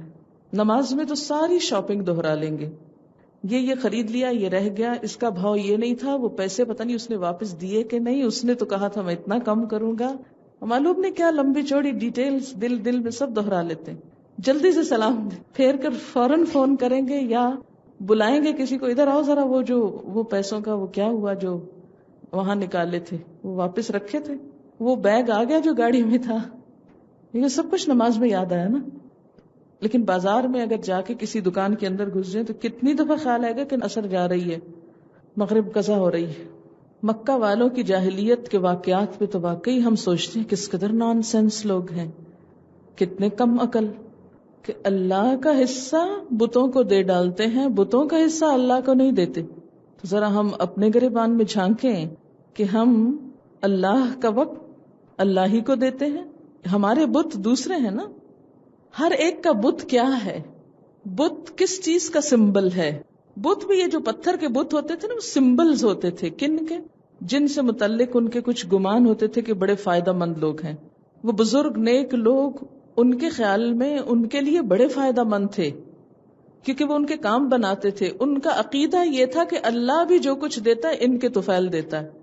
ہم بھی یہی سوچتے ہیں کہ نیکوں کے یا بزرگوں کے طفیل ہم کو مل رہا ہے، فلاں روح کے یا فلاں بزرگ کے یا ولی کے یا معلوم نہیں کس کس کے. وہ بھی یہی سوچتے تھے. تو جب وہ فوت ہو گئے تو اب باہر تو رکھ نہیں سکتے تھے، کہیں سجا نہیں سکتے تھے، کہیں پریزرو نہیں کر سکتے تھے. چاروں نہ چار دفنانا پڑا ان کو. اس پہ بڑے غمگین تھے. تو انہوں نے سوچا چلو اس کا کوئی حل ڈھونڈتے ہیں. حل کیا ہے؟ ان کی فگرز پتھروں میں بنا کے رکھو کہ کبھی نہ ختم ہو. انسان تو مر جاتے ہیں، پتھروں میں بنا لو ان کو، جو نہ ٹوٹے نہ گھسے اور نہ خراب ہو. اس لیے انہوں نے کیا کیا؟ مرنے والے بزرگوں اور نیک لوگوں کے مجسمے بنائے، سٹیچوز بنائے اور ان کو سجا کے رکھ لیا. یہ سمبلز تھے اس عقیدت اور محبت کا جو انہیں اپنے مفادات کے لیے ان بزرگوں سے تھی. بزرگوں کی خاطر بزرگوں سے عقیدت کوئی نہیں تھی، اپنے مفادات کے لیے ان سے عقیدت تھی کہ ان کی وجہ سے ہم کو ملتا. آج آپ دیکھیے کہ عقیدتوں کے مرکز بدل گئے ہیں. ان کے خیال میں وہ بزرگ دلواتے ہیں، ہمارے خیال میں پیسہ سب کچھ دلواتا ہے، دولت سب کچھ دلواتی. یا اور کون دلواتا ہے؟ کسی کا عہدہ، سٹیٹس، اتھارٹی، کسی کا دنیاوی جاہ و جلال. لہذا ہماری عقیدت کا مرکز مال ہو گیا، عہدے ہو گئے، بڑے بڑے نام ہو گئے. ان کو آپ کسی طرح بھی سمبلائز کر لیں، ان کے بھی سمبلز ہیں. صرف ایک کوڈ ورڈ ہی کافی ہوتا ہے ایک پورے بت کے مظہر کے لیے. پھر جب ان کی باری آتی ہے ان کو راضی کرنے کی، ان کو خوش کرنے کی، ان کو کچھ دینے کی، تو ہمیں پرواہ نہیں ہوتی کہ ہمارا رب ہم سے ناراض ہو جائے گا. ایسے لیڈرز، ایسے بزرگ، ایسی اتھارٹیز، ہم دن رات ان کے گرد گھومتے ہیں. نمازیں ہیں یا نہیں؟ اللہ رسول کا نام ہے کہیں کہ نہیں؟ ہم کیا کرتے ہیں؟ ان ہستیوں کے طواف کرتے ہیں، چاہے رشوت لے کر، رشوت کے نام پر کچھ لے کر، یا کسی اور طرح. وہ ان بتوں کو راضی رکھتے تھے، ہم ان بتوں کو راضی رکھتے ہیں. وہ مشرک کہلاتے تھے، ہم بہت توحید پرست ہیں. اللہ کا حصہ، اللہ کے لیے دیا جانے والا مال، صدقہ خیرات اب ان کی نظر ہو گیا. کبھی سوچا ہم نے ہمارے ملک کا یہ حال کیوں ہو چکا؟ ہمارا یہ تنزل، زوال، خواہ دین کا ہو یا دنیا کا، اس کی بنیاد کیا ہے؟ یہ ناانصافیاں. جو کام جہاں ہونا چاہیے، جو چیز جہاں جانی چاہیے وہاں نہیں جاتی، کہیں اور جاتی. وہ صدقہ خیرات جو ہمارے مال میں سے غریبوں کا حصہ تھا، وہ غریبوں کو تھوڑی جاتا ہے، وہ تو رشوت کے نام پر کسی اور کے گھر چلا جاتا ہے. اگر وہ غریبوں تک جاتا تو کیا یہ معاشرتی ناہمواریاں ہوتی؟ ایسے نہ ہوتا. ہم اپنی دنیا بڑھانے کی فکر میں ضرورت مندوں کا لقمہ چھینتے ہیں اور اس کو بھی کسی اور تک پہنچا دیتے ہیں. لہذا جو بیمار ہیں، سسک رہے ہیں، بھوکے ہیں، تڑپ رہے ہیں، پانی نہیں، بلک رہے ہیں، کیونکہ یہ بت جگہ خالی کریں تو کچھ اور سوچیں. کھیل وہاں بھی مفادات کا تھا، یہاں بھی مفادات کا. اور ان شریکوں کی بسا اوقات محبت ایسی غالب آتی ہے کہ انسان اپنی اولاد تک نچھاور کر دیتا ہے، اپنی اولاد تک ان کے مقاصد کو پورا کرنے میں لگا دیتا ہے، اسی کے کل پرزے بنا دیتا ہے، اسی نظام کو سپورٹ کرنے کے لیے، اسی کے ستون بننے کے لیے. اللہ نے ایسے دین کی کبھی تعلیم نہیں دی. حضرت ابو ہریرہ سے روایت ہے، آپ صلی اللہ علیہ وسلم نے فرمایا، اللہ تعالیٰ فرماتے ہیں، میں اپنے حصے داروں کی نسبت اپنا حصہ لینے سے بے نیاز ہوں. جس شخص نے ایسا عمل کیا جس میں میرے ساتھ غیر کو حصے دار بنایا تو میں اس صاحب عمل اور اس کے عمل دونوں کو ہی چھوڑ دیتا ہوں. یعنی اس عمل کرنے والے اور اس کام، وہ جو نیکی کا بظاہر کر رہا ہے، وہ سب چھوڑ دیتا ہوں، اس نیکی کو قبول ہی نہیں کرتا. پھر دوسری طرف جب انسان اللہ سے نہیں ڈرتا تو بڑے بڑے غلط کام جس میں اولاد تک کا قتل کرنا شامل ہے وہ بھی خوشی سے کرنے لگتا ہے. ان کے شریکوں نے ان کے لیے اپنی اولاد کو قتل کرنا بھی خوبصورت بنا دیا. آج آپ دیکھیں کہ کیا بہت سے ہمارے مسلمان بہن بھائی اس جرم میں شریک نہیں، قتل اولاد کے جرم میں؟ سبب کیا ہے؟ وہی مادہ پرستی کہ 2 سے زیادہ بچے ہوئے ان کو کہاں سے کھلائیں گے، ان کو کہاں سے دیں گے. اپنی اولاد کو پیدا نہ ہونے دینا. ابارشن کتنا عام ہو گیا ہے خواتین کے اندر. خود اپنے ہی بچوں کا ماں ہو کے عورت ماں بننا نہیں چاہتی.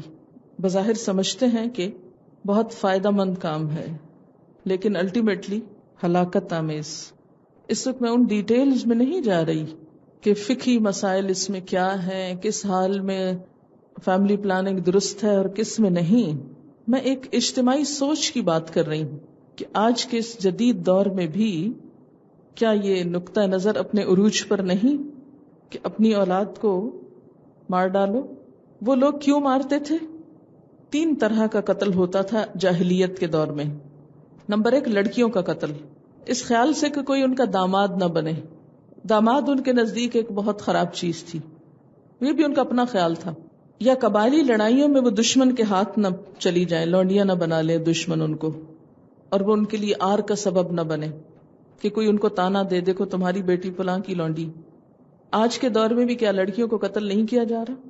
جب سے آپ کی سائنس نے تھوڑی اور ترقی کی اور یہ پتا چلنے لگا کہ ماں کے پیٹ میں بیٹی ہے یا بیٹا ہے، کیا بہت سی بیٹیاں دنیا میں آنے سے پہلے اس جدید علم کی بھینٹ نہیں چڑھ گئیں؟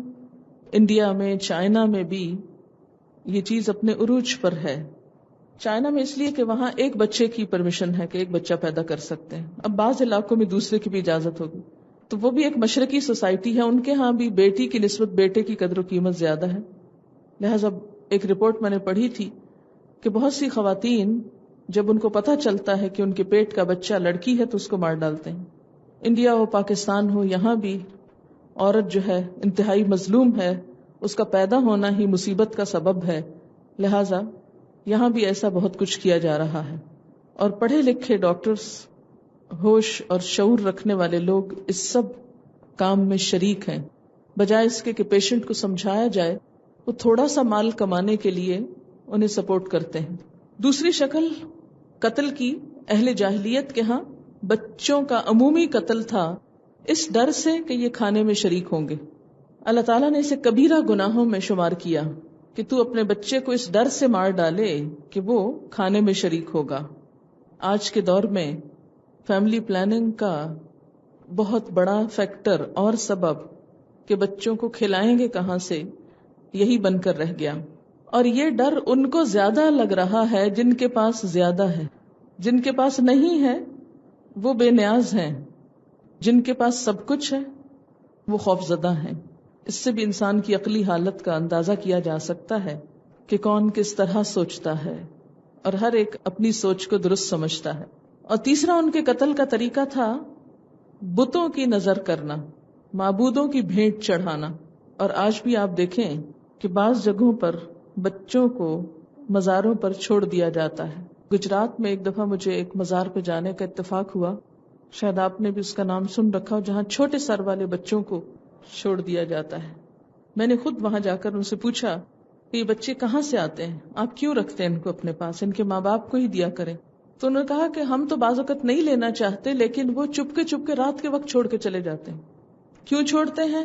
کیونکہ ان کے خیال میں انہیں اولاد دینے والا یہ صاحب قبر ہے، اور وہ یہ چاہتے ہیں کہ یہ بچے بڑے ہو کر اس قبر کے مجاور بنے، اس قبر کے خدمت گزار بنے. وہ منت اس طرح کی مانتے ہیں کہ جو بھی پہلا بچہ ہوگا اس کو ہم یہاں قربان کریں گے. یعنی ذبح تو نہیں کرتے لیکن اپنے سے الگ کر کے وہاں چھوڑ آتے ہیں. اور یہ سب کام اس دور میں بھی بڑے خوشنما تھے، آج بھی کرنے والے بہت خوبصورت ناموں سے کر رہے ہیں. لڑکیوں کا قتل بھی، بچوں کا قتل بھی، اور معبودوں کی نظر بھی. آج بھی پڑھے لکھے معاشروں میں یہ سب ہو رہا ہے. فرمایا تاکہ یہ ان کو ہلاکت میں مبتلا کریں اور ان پر ان کے دین کو مشتبہ بنا دیں. دین کو مشتبہ کیسے بنا دے؟ کہ پہلے انہوں نے اپنے خیالات سے یہ سب کچھ شروع کیا، پھر اسے دین کا حصہ بنانے لگے کہ ہمارے دین میں ہے یہ کہ بچوں کو یوں قتل کر دیا جائے. دین سے جواز ڈھونڈ لیے. آج بھی بہت سے لوگ دین سے جواز ڈھونڈ رہے ہیں. قرآن کی آیتیں مس کوٹ کی جاتی ہیں ایسے پروگراموں کو پروموٹ کرنے کے لیے. پچھلے دنوں ایک مشہور آیت مجھے کسی نے بتایا، میں نے خود تو نہیں دیکھی، کہ ربنا ولا تحملنا ما لا طاقت لنا کو فیملی پلاننگ کے اشتہار میں استعمال کیا جا رہا ہے. حالانکہ اس آیت سے ایسا کوئی مطلب نہیں نکلتا. لیکن جو لوگ قرآن نہ پڑھے انہیں کہاں سے پتا کہ اس آیت کا اصل مطلب کیا ہے. جب ہم یہ سب کچھ دیکھتے ہیں تو سوچتے ہیں کہ اللہ تعالیٰ زبردستی سے کیوں نہیں روک دیتے یہ سب. فرمایا وَلَوْ شَاءَ اللَّهُ مَا فَعَلُوا. اللہ نے چونکہ ان کو آزادی دی ہے کہ جو اپنے عقل کو، اپنے وسائل کو جس کام میں چاہے استعمال کرے، تو یہ اس وجہ سے کر رہے ہیں. اور پھر وَقَالُوا هَٰذِهِ أَنْعَامٌ وَحَرْثٌ حِجْرٌ. دین کی ظاہریت میں بے وجہ کی تفصیلات، دین کے ظاہری پہلوؤں میں بلا وجہ کی ڈیٹیلز، نکتہ چینیاں، موشگافیاں. مثلا یہ جانور اور یہ کھیت ممنوع ہے، اس میں کوئی انٹر نہ ہو، یہاں کوئی نہیں آ سکتا، یہ کوئی نہیں کھا سکتا. لا یطعمها الا من نشاء. کوئی اس کو ہاتھ نہیں لگا سکتا مگر جس کو ہم چاہیں. تو دین کسی انسان کی اجارہ داری تو نہیں کہ وہ جس کو چاہے دے اور جس کو چاہے نہ دے. وہ تو اللہ کا دیا ہوا ہے، جو چاہے استعمال کرے. پھر خود سے خود قانون بنا کے کچھ جانوروں کی سواری حرام کر دی کہ ان پہ کوئی سوار نہیں ہو سکتا. کچھ جانوروں پر اللہ کا نام ہی نہیں لیا جا سکتا. یہ بھی خود سے ایک موشگافی نکال لی. اللہ نے کہیں نہیں فرمایا ایسا. اور یہ سب خود ساختہ باتیں، سیلف میڈ ایڈیشن دین کا کس کے نام منسوب کر دیا گیا؟ اللہ کے نام منسوب کر دیا گیا. پھر کیا کہا؟ جو ہمارے ان جانوروں کے پیٹ میں ہیں، یعنی پیٹ کے بچے، وہ صرف مرد کھا سکتے ہیں، عورتیں نہیں کھا سکتے. ہمارے ہاں بھی بعض کھانے صرف عورتیں کھا سکتی ہیں. مثلا ایک مشہور شاید نیاز ہے بی بی فاطمہ کے نام کی، کہ جو کسی بچے یا لڑکے تک کو نہیں دی جا سکتی، چھوٹا بچہ بھی اس کو نہیں کھا سکتا. بی بی کی سہنک اس کو بولتے ہیں، معلوم نہیں کیا. پھر اسی طرح بعض مخصوص نیاز وہ صرف عورتیں کھا سکتی ہیں، مرد نہیں کھا سکتے. پھر یہ کہ حاملہ نہیں کھا سکتی. مثلا مہندی جو ہے وہ بیوہ عورت نہیں لگا سکتی، اور یہ کام کنواری نہیں کر سکتی، اور یہ شادی شدہ نہیں کر سکتی. یہ سب تقسیمیں خود کی ہوئی. کہیں کسی کتاب میں ان کی کوئی ایسی تفصیل نہیں آئی. اور پھر عقل کے مارے اگر وہی بچہ مر جاتا تو کہتے سب کھا سکتے. فرمایا سیجزیہم وصفہم. ان کی سب باتوں کی جزا اور بدلہ اللہ ان کو دے گا، اس کی سزا ان کو ملے گی. اب آپ دیکھیں کہ بظاہر دین کو انہوں نے اپنے ہاتھ میں لیا، اللہ کی حدود توڑی، دین کی ظاہری شکلوں کو اتنی تفصیل میں اڈاپٹ کیا، اور دین کی اسپرٹ سے بالکل بے نیاز ہو گئے، اور قتل اولاد تک کے جرائم کو اپنے لیے بہت آسان کر لیا. معمولی مسائل پہ جھگڑے کیے اور بڑے بڑے جرائم کو ٹھنڈے دل سے گوارا کر گئے. ظاہری چیزوں میں تشدد برتا، قواعد و ضوابط تراشے، اصل دین سے دور کر کے رسوم و رواج میں الجھا دیا.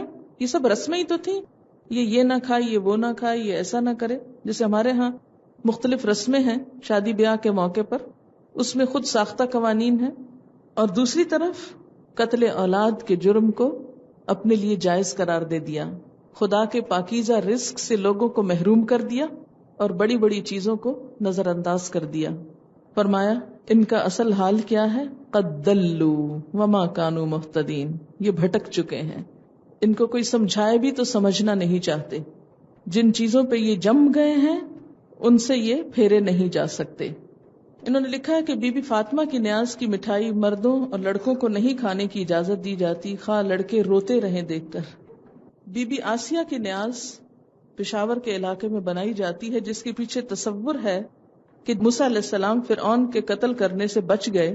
جب انہوں نے لال کی بجائے انگارہ اٹھا لیا تو منت پوری ہونے پر بی بی آسیہ نے اپنی مخصوص خواصوں کے ساتھ چھپ کر روٹی کی چوری کوٹی اور کھائی. تو منت پوری ہونے پر صرف خواتین کو دعوت دے کر کھلائی جاتی ہے، صرف خواتین کھاتی ہیں، مرد حضرات کو ایک نوالہ تک نہیں دیا جاتا. لا یطعمها الا من نشاء بزعمهم. معین الدین چشتی اجمیر انڈیا کے مزار پر مجاوروں کا کہنا ہے کہ ہمیں ان کی طفیل اتنا ملتا ہے کہ کچھ کام کرنے کی ضرورت ہی نہیں. سب ان کی اولاد ہیں اور آپس میں باہم رضامندی سے مختلف خاندانوں نے وقت تقسیم کر لیا ہے. جس کے وقت میں جتنا مال اور نظر آئے سب ان کے گھر جاتا ہے. ذاتی طور پر ایک مجاور نے ملاقات میں یہ سب باتیں بہت فخر سے بتائیں. ایک اور کمنٹ ہے، ایک مجاور اپنے گھر لے گئے 3 منزلہ پختہ بہترین مکان اور پلنے والا بہت بڑا کنبہ، سب خوشحالی کی منہ بولتی تصویریں تھیں، اور یہ سب کرم خواجہ غریب نواز کا تھا. آج کا بت پیسہ ہے. مشہور محاورہ فخریہ بولا جاتا ہے کہ پیسہ اگرچہ خدا نہیں مگر خدا جیسی طاقت رکھتا ہے. ایک اور کمنٹ ہے، کوئی دوست آ جائے، مہمان، رشتہ دار یا کوئی اور ایسا کام آ پڑے جو ہمارا بہت سا وقت لے لے تو ہم وہ وقت نماز سے نکالنے کی کوشش کرتے ہیں. ہماری نماز مختصر ہو جاتی ہے، خشوع و خضوع کم ہو جاتا ہے. کہیں جانا ہو نماز مختصر کر لیتے ہیں، لیکن کہیں کبھی ایسا کم ہی ہوا کہ دیگر کاموں کے اوقات میں سے اگر کچھ وقت بچ جائے تو ہم اسے کسی نیک کام میں لگائیں، اس کو پھر کسی اور لغویات میں لگا لیتے ہیں. اب تو شادی بیاہ کے گانوں میں بھی تبرک کے طور پر اللہ کا نام ڈال دیتے ہیں. یعنی جب گانے شروع کرتے ہیں تو اس میں سے ایک گانا جو اکثر سب سے پہلے گایا جاتا ہے، رسول پاک کا سایہ مبارک ہو مبارک ہو. افتتاح اس گانے سے کرنے کے بعد آگے ہر قسم کے بیہودہ گانے گا لیے جاتے ہیں. میرے کام والی نے بتایا کہ کئی مزاروں پر آج کل بزرگوں پیروں کی قبروں پر نوٹ برسائے جاتے ہیں. حد یہ ہے کہ گاؤں میں مسجدوں میں عورتیں نوٹ زمین پر برسا کر پھینک کر چلی جاتی ہیں کیونکہ انہوں نے کوئی منت مانی ہوتی ہے. ایک منت یہ بھی ہوتی ہے کہ کسی خاص باغ میں جا کر بطخوں کو کھانا کھلائیں. جنہوں نے یہ ٹرائی کیا ہے وہ کہتے ہیں کہ ان کی دعا ہمیشہ قبول ہوتی ہے. انہوں نے لکھا کہ اس کو میں ڈک پاور کہتی ہوں. انہوں نے لکھا ہے کہ ہم نے رمضان کا مہینہ اللہ کے لیے مقرر کر لیا اور باقی سارا سال اپنی خواہشات کی پیروی میں گزارتے ہیں.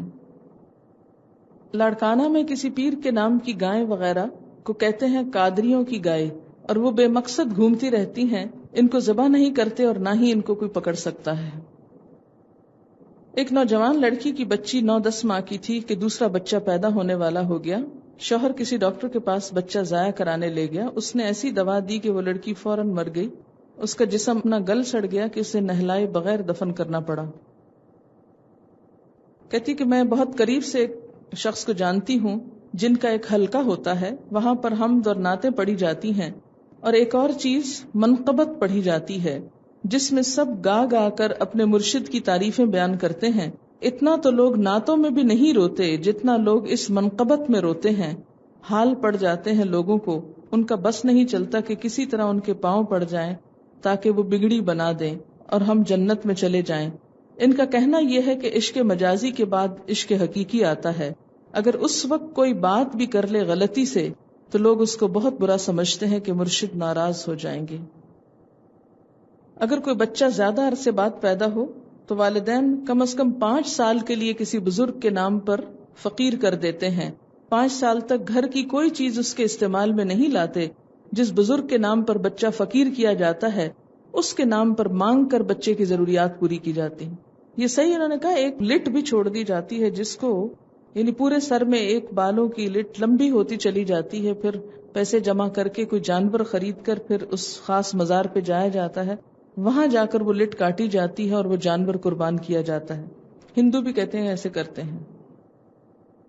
پچھلے دنوں ایک سوسائٹی میں خانہ کعبہ کا ماڈل بنا کر اس کے آگے سجدے کیے گئے، اس کے گرد طواف کیے گئے، جس میں ننگے پیر مرد اور عورتوں اور بچوں نے طواف کی اور عقیدت ظاہر کی. کچھ دنوں بعد مسجد نبوی کا بھی ایسا ہی نقشہ بنایا گیا اور دیکھنے والے کہتے ہیں کہ بالکل ویسا ہی لگتا تھا، یعنی اصل مسجد کی طرح کا. ہمارے ہاں بہت سارے لوگوں کا ایک گروہ ہے جو لاہور ہر سال اہتمام کے ساتھ ہزاروں روپے کرائے کے خرچ کر کے کراچی میں پیر صاحب کے مزار کے عرس پر حاضری دینے کے لیے آتے ہیں. اس میں ان کا عقیدہ یہ ہوتا ہے کہ پیر صاحب کے نام پر دیں گے تو اللہ کے ہاں زیادہ قبولیت کے چانسز ہیں، لیکن دوسری طرف اپنے فرائض یعنی نماز روزہ وغیرہ سب بھول جاتے ہیں اور جان بوجھ کے بھی چھوڑ دیتے ہیں کہ ہمارے پیر و مرشد ہمیں اللہ کے ہاں بخشش کروا دیں گے، اور اسی وجہ سے وہ اپنا لاکھوں روپیہ بھی خرچ کرتے ہیں اور قیمتی وقت بھی. کسی نے لکھا ہے کہ مندرجہ ذیل بزرگوں کے نام پہ فاتح خوانی ہوتی ہے، والدین کے نام پر امام جعفر کے نام پر، حضرت غوث اعظم کے نام پر، ان لوگوں کے نام پر لوگوں کو کھانا دیا جاتا ہے. جو بچے درباروں پر بڑے ہوتے ہیں یہ نارمل پیدا ہوتے ہیں، مگر پھر لوہے کے ہیلمٹ ان کو پہنا دیے جاتے ہیں جس کی وجہ سے سر نہیں بڑھتا. جس کے بڑھنے کی عمر 7-8 سال ہے، جب اس عمر میں سر نہیں بڑھتا تو سر چھوٹا رہ جاتا ہے، جو ماؤس لائک سر کی شکل ہوتی ہے، اور ان سے پھر بھیک منگوا کے کاروبار کیا جاتا ہے. سورۃ زمر میں آتا ہے قل افغیر اللہ تأمرونی اعبد ایھا الجاہلون. اے نبی صلی اللہ علیہ وسلم ان سے کہیے پھر کیا اے جاہلو تم اللہ کے سوا کسی اور کی بندگی کرنے کے لیے مجھ سے کہتے ہو کہ میں اللہ کے سوا کسی اور کی طرف پلٹ جاؤں. یہاں جاہلون کس کو کہا گیا ہے؟ جاہلون کچھ پکارنے والوں کو، بلانے والوں کو، دعوت دینے والوں کو کس کی طرف؟ غیر اللہ کی طرف. جو اللہ کے سوا کسی اور کی طرف بلائے وہ عالم نہیں، جاہل ہے، خواہ اس کا بلانا کتنا ہی خوبصورت کیوں نہ ہو، کتنا ہی اٹریکٹیو کیوں نہ ہو. کیونکہ نبی صلی اللہ علیہ وسلم کو بار بار یہ آفرز دی جا رہی تھی کہ آؤ پلٹ آؤ آباؤ اجداد کے دین کی طرف، پہلے طریقوں کی طرف آ جاؤ، تم کو بادشاہ بنا لیا جائے گا، مال کا ڈھیر لگا دیا جائے گا، ہر وہ چیز مل جائے گی جو تم مانگو گے، لیکن بس ایک اللہ کا نام لینا چھوڑ دو، اپنی روایات کو برا بھلا نہ کہو. تو فرمایا آپ ان کو بتا دیجئے افغیر اللہ تأمرونی اعبد ایھا الجاہلون. اور یہ صرف اس دور کے لیے نہیں، آج بھی اگر کوئی شخص اللہ کے راستے سے ہٹا کر کسی اور راستے کی طرف لے جانا چاہتا ہے اور وہ خود کو بہت عقل مند بتا رہا ہے، بہت پڑھا لکھا. اچھا ہوتا یہی نا کہ جو جتنا پڑھا لکھا ہوتا ہے، جتنی ڈگریاں رکھتا ہے، ہم اس کی بات اتنے ہی آسانی سے سن لیتے ہیں، مان لیتے ہیں، اور یہ کبھی نہیں دیکھتے کہ بات کیا ہے، بلا کس طرف رہا ہے. ہم صرف یہ دیکھتے ہیں کہ بلانے والا کون ہے، یہ نہیں دیکھتے بلا کدھر رہا ہے، اور یہیں سے دھوکہ کھا جاتے ہیں. مثلا آپ کسی بھی محفل میں ہیں، عام طور پر اسکالرز کو انٹروڈیوس کیا جاتا ہے کہ فلاں شخص آپ کے سامنے سپیچ دیں گے، ان کی یہ ڈگریاں ہیں، یہ قابلیتیں ہیں، یہ ایوارڈز ہیں، یہ کارنامے ہیں، اور پھر ان کی گفتگو. تو جب آپ وہ ساری لسٹ سن لیتے ہیں کارناموں کی، تو پھر آپ پوری طرح اپنے آپ کو سبمٹ کر دیتے ہیں، اس کے حوالے کر دیتے ہیں. اب جو وہ کہے گا وہی آپ کے لیے حرف آخر ہو جائے گا. کیوں؟ اس لیے کہ اس کے پاس تو بہت بڑی ڈگریاں. یہ کبھی نہیں کھنگالیں گے کیا کہہ رہا ہے. جبکہ نبی صلی اللہ علیہ وسلم نے ہمیں کیا سکھایا ہے؟ یہ نہ دیکھو کہ بلانے والا کون ہے، یہ نہ دیکھو، یہ دیکھو کس چیز کی طرف بلا رہا ہے. یہ ہے عقل مندی کی علامت. مگر ہم دوسری طرف سے دیکھتے ہیں کون ہے، کس نے فرمایا. اسی لیے تو ہر وقت کوٹیشنز پڑھتے رہتے ہیں نا، بڑی بڑی، افلاطون نے یہ کہا اور ارسطو نے یہ کہا اور فلاں صاحب نے یہ فرمایا، بڑے بڑے اقوال. اور یہ نہیں دیکھتے آگے بات کیا ہے. نام ہی کافی. اسلام میں نام ہی کافی نہیں. وہاں دیکھا یہ جائے گا کہ کہنے والا خواہ کتنا بڑا علامہ کیوں نہ ہو، وہ کہہ کیا رہا ہے. عقل سے کام لو. آنکھیں بند کر کے کسی کے پیچھے چلنے والے تو کون ہوتے ہیں؟ ان شر الدواب عند اللہ الصم البکم الذین لا یعقلون. بدترین جانور اللہ کے نزدیک وہ لوگ ہوتے ہیں جو اندھے بہرے ہوتے ہیں، گنگے بہرے ہوتے ہیں، عقل سے کام ہی نہیں لیتے، کچھ سمجھتے ہی نہیں، آنکھیں بند کر کے بھاگے چلے جاتے ہیں. بڑے بڑے خوشنما نعرے ان کو اپنے جال میں پھنسا لیتے ہیں. بالکل بھیڑ بکریاں ایسے ہی کرتی ہیں نا، کہ ان کو نہیں پتا کہ یہ ہم کو چرانے لے جایا جا رہا ہے یا ذبح کرنے لے جایا جا رہا ہے. تو جو انسان بھی عقل سے کام نہیں لیتے، وہ یہ نہیں دیکھتے کہ ہم کو کس چیز کی طرف بلایا جا رہا ہے، بس وہ صرف یہ دیکھتے ہیں کون بلا رہا ہے. وہ کسی لیڈر کی صرف ظاہری شخصیت سے مروب ہو کر آنکھیں بند کر کے خود کو اس کے پیچھے جھونک دیتے ہیں.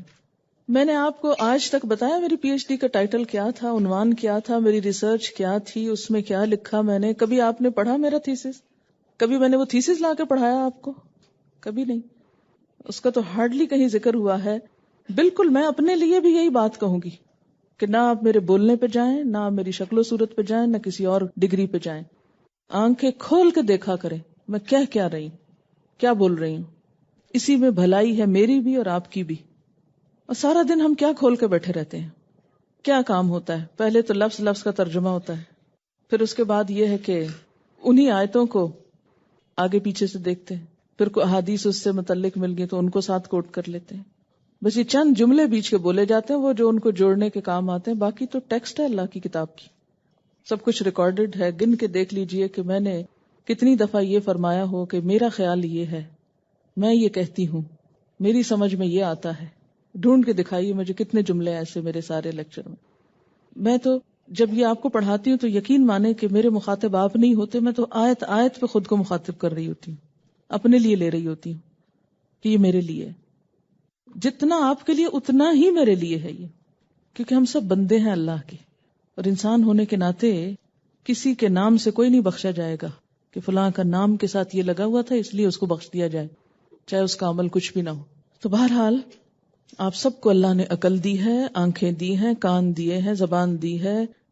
دیکھیں، پڑھیں، غور کریں، سمجھیں اور پھر مانیں. قل افغیر اللہ تأمرونی اعبد ایھا الجاہلون، ان سے کہو پھر کیا اے جاہلو، تم اللہ کے سوا کسی اور کی بندگی کرنے کے لیے مجھ سے کہتے ہو؟ میں اللہ کے سوا کسی اور کا بندہ بن جاؤں، کسی اور کی طرف جھک جاؤں؟ جو بھی اللہ کے سوا کسی اور طرف لوگوں کو موڑے، خواہ وہ کتنا ہی بڑا علامہ ہو، اللہ کی نظر میں وہ جاہل ہے، کیونکہ سب سے بڑا علم اپنے خالق کی پہچان ہے، اپنے خالق کے آگے جھکنا ہے. وَلَقَدْ أُوحِيَ إِلَيْكَ، اور البتہ تحقیق وحی کی گئی آپ کی طرف، وَإِلَى الَّذِينَ مِن قَبْلِكَ، اور ان لوگوں کی طرف جو آپ سے پہلے تھے یعنی انبیاء. لَإِنْ أَشْرَكْتَ، البتہ اگر تو نے شرک کیا، لَيَحْبَطَنَّ عَمَلُكَ، تمہارا عمل بھی ضائع ہو جائے گا. یعنی اللہ کا یہ حکم پیغمبروں کے لیے بھی ہے کہ شرک سے ان کے عمل بھی ضائع ہو جائیں گے. اس کا یہ مطلب نہیں نعوذ باللہ وہ شرک کرنے والے تھے، یہاں اس بات کی اہمیت واضح کی گئی کہ شرک اتنا بڑا گناہ ہے کہ سب نیکیوں پہ پانی پھیر دیتا ہے. وَلَتَكُونَنَّ مِنَ الْخَاسِرِينَ، اور تم ضرور خسارہ پانے والوں میں شامل ہو کے رہو گے. بَلِ اللَّهَ فَاعْبُدْ وَكُن مِّنَ الشَّاكِرِينَ، اللہ ہی کی بندگی کرو اور شکر گزار بندوں میں سے ہو جاؤ. إِيَّاكَ نَعْبُدُ وَإِيَّاكَ نَسْتَعِينُ، یہ بالکل جیسے إِيَّاكَ نَعْبُدُ ہے نا، اسی طرح بَلِ اللَّهَ فَاعْبُدْ، یہ نہیں کہا گیا فَاعْبُدِ اللَّهِ. اللہ تعالیٰ کا لفظ جو مفعول ہے اس کو مقدم کیا گیا ہے کلام میں حصر پیدا کرنے کے لیے. وَمَا قَدَرُ اللَّهَ حَقَّ قَدْرِهِ، اور انہوں نے اللہ کی قدر نہیں کی جیسے حق ہے اس کی قدر کرنے کا. انہوں نے اللہ کی قدر نہ کی، اللہ کی وہ عظمت ان کے دل میں نہ ہوئی، وہ اطاعت نہ کی، وہ مقام نہیں دیا اللہ کو جو دینا چاہیے تھا. وَالْأَرْضُ جَمِيعًا قَبْضَتُهُ يَوْمَ الْقِيَامَةِ، حالانکہ زمین ساری کی ساری اس کی مٹھی میں ہوگی قیامت کے دن. وَالسَّمَاوَاتُ مَطْوِيَّاتٌ، اور آسمان لپیٹے ہوئے ہوں گے، بِيَمِينِ، اس کے دائیں ہاتھ میں. اب دیکھیے آسمانوں کی وسعت، وہ سب کچھ لپیٹ کے اس کے دائیں ہاتھ میں ہوگا. کیا ہستی ہے وہ، سبحانہ و تعالی عما یشرکون، پاک ہے وہ اور بہت بلند اس سے جو لوگ شرک کر رہے ہیں. اس کے بارے میں حدیث میں آتا ہے، بخاری وغیرہ کی حدیث ہے، آپ صلی اللہ علیہ وسلم ایک مرتبہ ممبر پہ خطبہ ارشاد فرما رہے تھے. دوران خطبہ آپ نے یہ آیت تلاوت فرمائی اور فرمایا اللہ تعالیٰ آسمانوں اور زمینوں یعنی سیاروں کو اپنی مٹھی میں لے کر اس طرح پھرائے گا جیسے ایک بچہ گیند پھراتا ہے، اور فرمائے گا میں ہوں خدائے واحد، میں ہوں بادشاہ، میں ہوں جبار، میں ہوں کبریائی کا مالک، کہاں ہے زمین کے بادشاہ، کہاں ہے جبار، کہاں ہے متکبر. یہ کہتے کہتے حضور صلی اللہ علیہ وسلم پہ ایسا لرزہ طاری ہوا کہ ہمیں خطرہ ہونے لگا کہ آپ کہیں منبر سمیت گر نہ پڑیں. یعنی اللہ کی عظمت و کبریائی سے آپ کا دل لبریز ہو گیا. اسی لیے پہلے حصے میں کہا نا کہ انہوں نے اللہ کی قدر ہی نہیں کی، اللہ کی عظمت کو نہیں پہچانا. انہوں نے کبھی محسوس ہی نہیں کیا کہ اللہ تعالیٰ بڑے کتنے ہیں. جس کے دل میں اللہ کی بڑائی بیٹھ جائے پھر وہ اس کی نافرمانی کا سوچ بھی نہیں سکتا کہ اس کو ناراض کروں، اس کا حکم نہ مانوں. مثلا آپ دیکھیے کہ آپ کی کوئی بہن آپ کی بات نہیں مانتی تو آپ کو برا لگتا ہے، مگر اگر وہ آپ کی والدہ کی بات نہ مانے تو آپ کہتے ہیں لو بہت غلط بات ہے، ماں کی بات ماننی چاہیے. کیوں؟ اس لیے کہ ماں بڑی ہے نا. اگر آپ کی بات اس نے نہیں مانی کوئی بات نہیں، مگر ماں بڑی ہے تو ماں کی تو مان جانی چاہیے. تو اسی طرح جو جتنا بڑا ہوتا ہے اس کی بات کا انکار اتنی ہی بڑی غلط بات ہوتی ہے. تو یہاں پر پہلے کیا فرمایا؟ انہوں نے اللہ کی قدر نہیں کی. کسی کی بھی قدر کب نہیں کرتا کوئی؟ جب وہ اس کی حقیقت کو نہیں سمجھتا. آپ کے ساتھ کبھی ایسا اتفاق ہوا ہوگا کہ جب کوئی آپ کو نہ پہچانتا ہو تو وہ آپ سے کیسے معاملہ کرتا ہے، اور جب آپ کو پہچان لے تو اس کا معاملہ بالکل بدل جاتا ہے. میں ایک دفعہ ایک کلینک میں گئی تو برقع پہنا ہوا تھا. انہوں نے نام تو میرا سن رکھا تھا لیکن مجھے شکل سے نہیں دیکھا ہوتا. نام پوچھا تو میں نے کہا فرحت میرا نام ہے. بالکل جیسے عام پیشنٹس کو ٹریٹ کرتے ہیں، عام طور پر روڈلی اور تھوڑا سا اسی طرح ٹریٹ کرتے. اتنے میں ایک اور پیشنٹ آئی اور انہوں نے مجھے دیکھ کے پہچانا. آپ یہاں بیٹھی. جب میرا نام سنا تو دوسری ایک دم وہ اچھا سوری مجھے تو پتہ ہی نہیں تھا یہ آپ ہیں اور میں نے آپ کو پہچانا نہیں. اور وہ تو میں یہ سوچ رہی تھی کہ صرف پہچان سے رویے میں فرق آ گیا، بالکل تبدیل ہو گیا رویہ، بولنے کا انداز، ہر چیز. اور بسا اوقات ہم بھی کسی کو جب نہیں پہچانتے تو اس کے ساتھ بالکل بیگانوں کا سا معاملہ کرتے ہیں، اور جب پہچان لیتے ہیں تو دل نچھاور کرتے ہیں. اللہ تعالیٰ کی جب معرفت ہو جاتی ہے نا پھر گستاخیاں نہیں ہو سکتی. یہ اسی وقت ہوتی ہیں جب اس کی پہچان نہیں، معرفت نہیں. جتنی پہچان ہوتی جائے گی اتنی ہی عاجزی آتی جائے گی، اتنی ہی اطاعت آتی، اتنی ہی سبمیشن ہو جائے گی. اتنی بڑی ہستی، اس کی بات نہیں، مجھے تو ڈر لگتا ہے. قل انی اخاف ان عصیت ربی عذاب یوم عظیم. کہہ دیجئے میں ڈرتا ہوں اگر میں اپنے رب کی نافرمانی کروں وہ بڑے دن کا عذاب مجھ کو پکڑ لے گا. وما قدر اللہ حق قدرہ. انہوں نے اللہ کی قدر نہیں پہچانی جیسے اس کی قدر پہچاننے کا حق ہے. کیوں؟ اس لیے کہ انہیں اللہ کی معرفت ہی نہیں، جانتے ہی نہیں وہ کتنی بڑی ہستی ہے. آپ دیکھیں کہ دنیا کا کوئی بڑا انسان ہمارے سامنے آ جاتا ہے تو ہم کس طرح بہیو کرتے ہیں، لیکن اس کے مقابلے میں اللہ کی بات سامنے آتی ہے تو ہم سنی انسنی کر دیتے ہیں. اچھا ٹھیک ہے، تو جس دل میں رب کی بڑائی آ جائے پھر وہ اس طرح بے نیازی نہیں برت سکتا اپنے رب سے. ایک عورت ایک قبر پہ بیٹھی تھی، نبی صلی اللہ علیہ وسلم نے اس کو سمجھایا کہ صبر کرو، تو فوراً بولی تمہیں کیا معلوم میرے ساتھ کیا ہوا ہے جو تم مجھے صبر کے لیے کہہ رہے ہو. بعد میں کسی نے بتایا کہ یہ حضور صلی اللہ علیہ وسلم تھے، تو فوراً جا کر معافی مانگی کہ میں آپ کو پہچانی نہ تھی ورنہ میں آپ سے اس طرح بات نہ کرتی. اب ہم کہتے ہیں کیوں اللہ تعالیٰ نے یہ کہہ دیا، یہ تو بڑا ظلم ہے، یہ بڑی زیادتی ہے. یہ سب باتیں اس لیے ہم بولتے ہیں کہ پتہ نہیں ہے وہ ہے کیا چیز. حدیث قدسی ہے، میں اور جن و انس عجیب معاملے پر ہیں. پیدا میں کرتا ہوں، عبادت کسی اور کی ہو رہی ہے. رزق میں دیتا ہوں، شکر کسی اور کا ہو رہا ہے. میں اپنے بندے پر احسان کر کے محبت کا اظہار کرتا ہوں مگر میرا بندہ نافرمانی کر کے مجھے کو ناراض کرتا ہے. سب کچھ دے میں رہا ہوں، توجہ کسی اور کی طرف ہے، شکر کسی اور کا ہو رہا ہے. فرمایا پہچانتے نہیں ہو اس کو؟ ایک چھوٹی سی پہچان دیکھو، والارض جمیعا قبضتہ، یہ اتنی بڑی زمین جو ہے نا وہ اس کی مٹھی میں ہوگی. اور نہ صرف یہ کہ زمین بلکہ والسماوات، سارے آسمان، سب کچھ. اور کیا ہوں گے؟ مطویات، لپیٹے ہوئے اسکرول کی طرح سب لپیٹ دیے جائیں گے، اور لپیٹ کے اس کے دائیں ہاتھ میں ہوں گے. سبحانہ وتعالی عما یشرکون، پاک ہے وہ، بہت بلند ہے ان سب باتوں سے جو یہ شرک کر رہے ہیں کہ اور مخلوق کو اس کے برابر قرار دے رہے ہیں. تو یہ چند باتیں کیا ہیں، کس سے متعلق ہیں؟ شرک سے متعلق ہیں، جن کے بارے میں ہمیں بہت محتاط ہونے کی ضرورت ہے اور بہت کیئرفل ہو کر بات کرنے کی بھی ضرورت ہے، کیونکہ ذرا سی بھی بے احتیاطی جو ہے وہ انسان کو اللہ کی نظر سے گرا دیتی. ہمیں اس بات کی فکر نہیں ہونی چاہیے کہ لوگ ہم کو کیا کہیں گے. فکر ہمیں کس بات کی ہونی چاہیے کہ اللہ تعالیٰ کے ہاں ہمارا کیا مقام ہے. کیونکہ اگر اللہ تعالیٰ ناراض ہو گئے تو ساری دنیا مل کے نہیں چھڑا سکتی، اور اگر اللہ تعالیٰ راضی ہو گئے اور سارے لوگ بھی ناراض ہو گئے ہم سے تو بھی کوئی نقصان نہیں. قرآن میں آتا ہے قل انما انا بشر مثلکم یوحی الی، آپ ان کو بتا دیجئے کہ بے شک میں تم جیسا ہی ایک انسان ہوں، میری طرف وحی کی جاتی. اور وحی کا خلاصہ کیا ہے انما الہکم الہ واحد، کہ تمہارا الہ معبود بس ایک الہ ہے، اس پر ایمان لاؤ، اس سے بس محبت کرو، اسی سے ڈرو، اسی کی اطاعت کرو، اسی کے بن جاؤ. فمن کان یرجو لقاء ربہ، تو جو کوئی اپنے رب کی ملاقات کی امید رکھتا ہے، یرجو امید رکھتا ہے کس کی؟ لقاء ربہ، اپنے رب سے ملنے کی. اسے کیا کرنا چاہیے؟ اس کے لیے رب سے ملاقات کے لیے کیسی تیاری؟ جب آپ کو کسی بڑے انسان سے ملنا ہوتا ہے تو آپ اس کے لیے تیار ہوتے ہیں نا.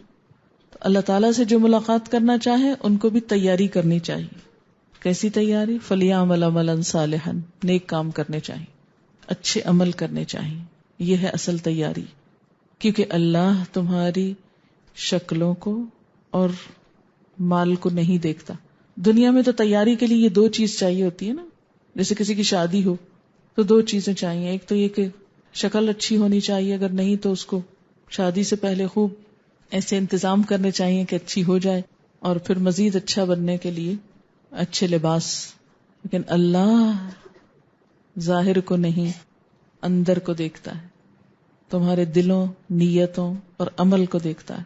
یہ ہے تیاری. فَلْيَعْمَلْ عَمَلًا صَالِحًا وَلَا يُشْرِكْ بِعِبَادَةِ رَبِّهِ أَحَدًا، اور اپنے رب کی عبادت میں کسی ایک کو شریک نہ کرے، کسی کی بات نہ مانے جہاں اللہ کا حکم آ جائے. یہ ہے تیاری کہ جہاں رب کا حکم آ جائے کسی کو اس کے مقابل نہ آنے دے. نہ ماں، نہ باپ، نہ بہن، نہ بھائی، نہ شوہر، نہ بچے، نہ دنیا کی کوئی حکومت، نہ بادشاہ، نہ کوئی طاقت، نہ اقتدار، نہ دوست، نہ دشمن، کوئی بھی نہیں. وَلَا يُشْرِكْ بِعِبَادَةِ رَبِّهِ أَحَدًا، جو رب سے ملاقات چاہتا ہے پھر اسے اس چیز کا اہتمام کرنا ہوگا. وآخر دعوانا ان الحمد للہ رب العالمین. سبحانک اللہم وبحمدک، نشہد ان لا الہ الا انت، نستغفرک ونتوب الیک. والسلام علیکم ورحمۃ اللہ وبرکاتہ.